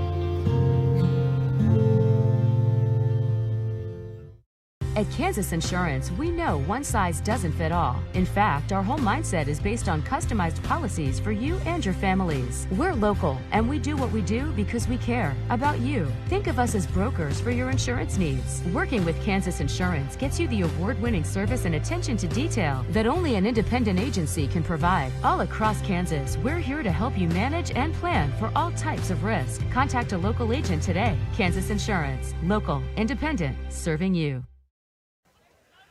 And welcome back to Basehor-Linwood High School. Kansas Insurance presents Tonganoxie Sports Live. John Rochko here with Dylan Funk. Again, just kind of put the final wrap up. Tonganoxie hangs a big win on the scoreboard for Week 1, 62-28 over rivals Basehor-Linwood. Again, lots of things to build on for Week 2 against Lewisburg. What's your final thoughts, Dylan? My final thoughts are they need to keep riding this wave that they've got with with Bowden and Poggi and all those guys. Because I think when we all came in tonight, we expected Tongi to obviously be no slackers, but to hang a 60 burger on your rival Basehor for the first game of the season, I mean, that just really shows the preparation that they put into this. And, look out Frontier League. I guess that's my final thought. Look out. Exactly. Well, thank you for joining us tonight on Tonganoxie Sports Live, presented by Kansas Insurance. At Kansas Insurance, you'll find personalized coverage designed for you. As an agency, they believe in taking time to issue personal care and attention to each individual client. See how Kansas Insurance can help you protect what matters most. Call 913-369-6600. And for Dylan Funk, this is John Rochkolb saying good night from Basehor-Linwood. We will see you next week. Basehor hits the conference slate with Lewisburg, kickoff at 7 o'clock. And we are also going to be bringing a road contest to you on Thursday night. Again, thanks for joining us, and good night. Good night. Been watching Tonganoxie High School athletics on your new home for the Chieftains, Tonganoxie Sports Live. Tonganoxie Sports Live is presented by Kansas Insurance, locally owned and operated. Learn more at kansasins.com. Also by Brothers Market, Community National Bank, Midwest Chiropractic Center, S&S Auto Body, The White Birch Agency Realty Executives, Physical Therapy Solutions, First State Bank and Trust, the Tonganoxie Recreation Commission, and Wizard of Paws. Thanks for watching, and be sure to catch every second of the action right here on your home for the Chieftains, Tonganoxie Sports Live.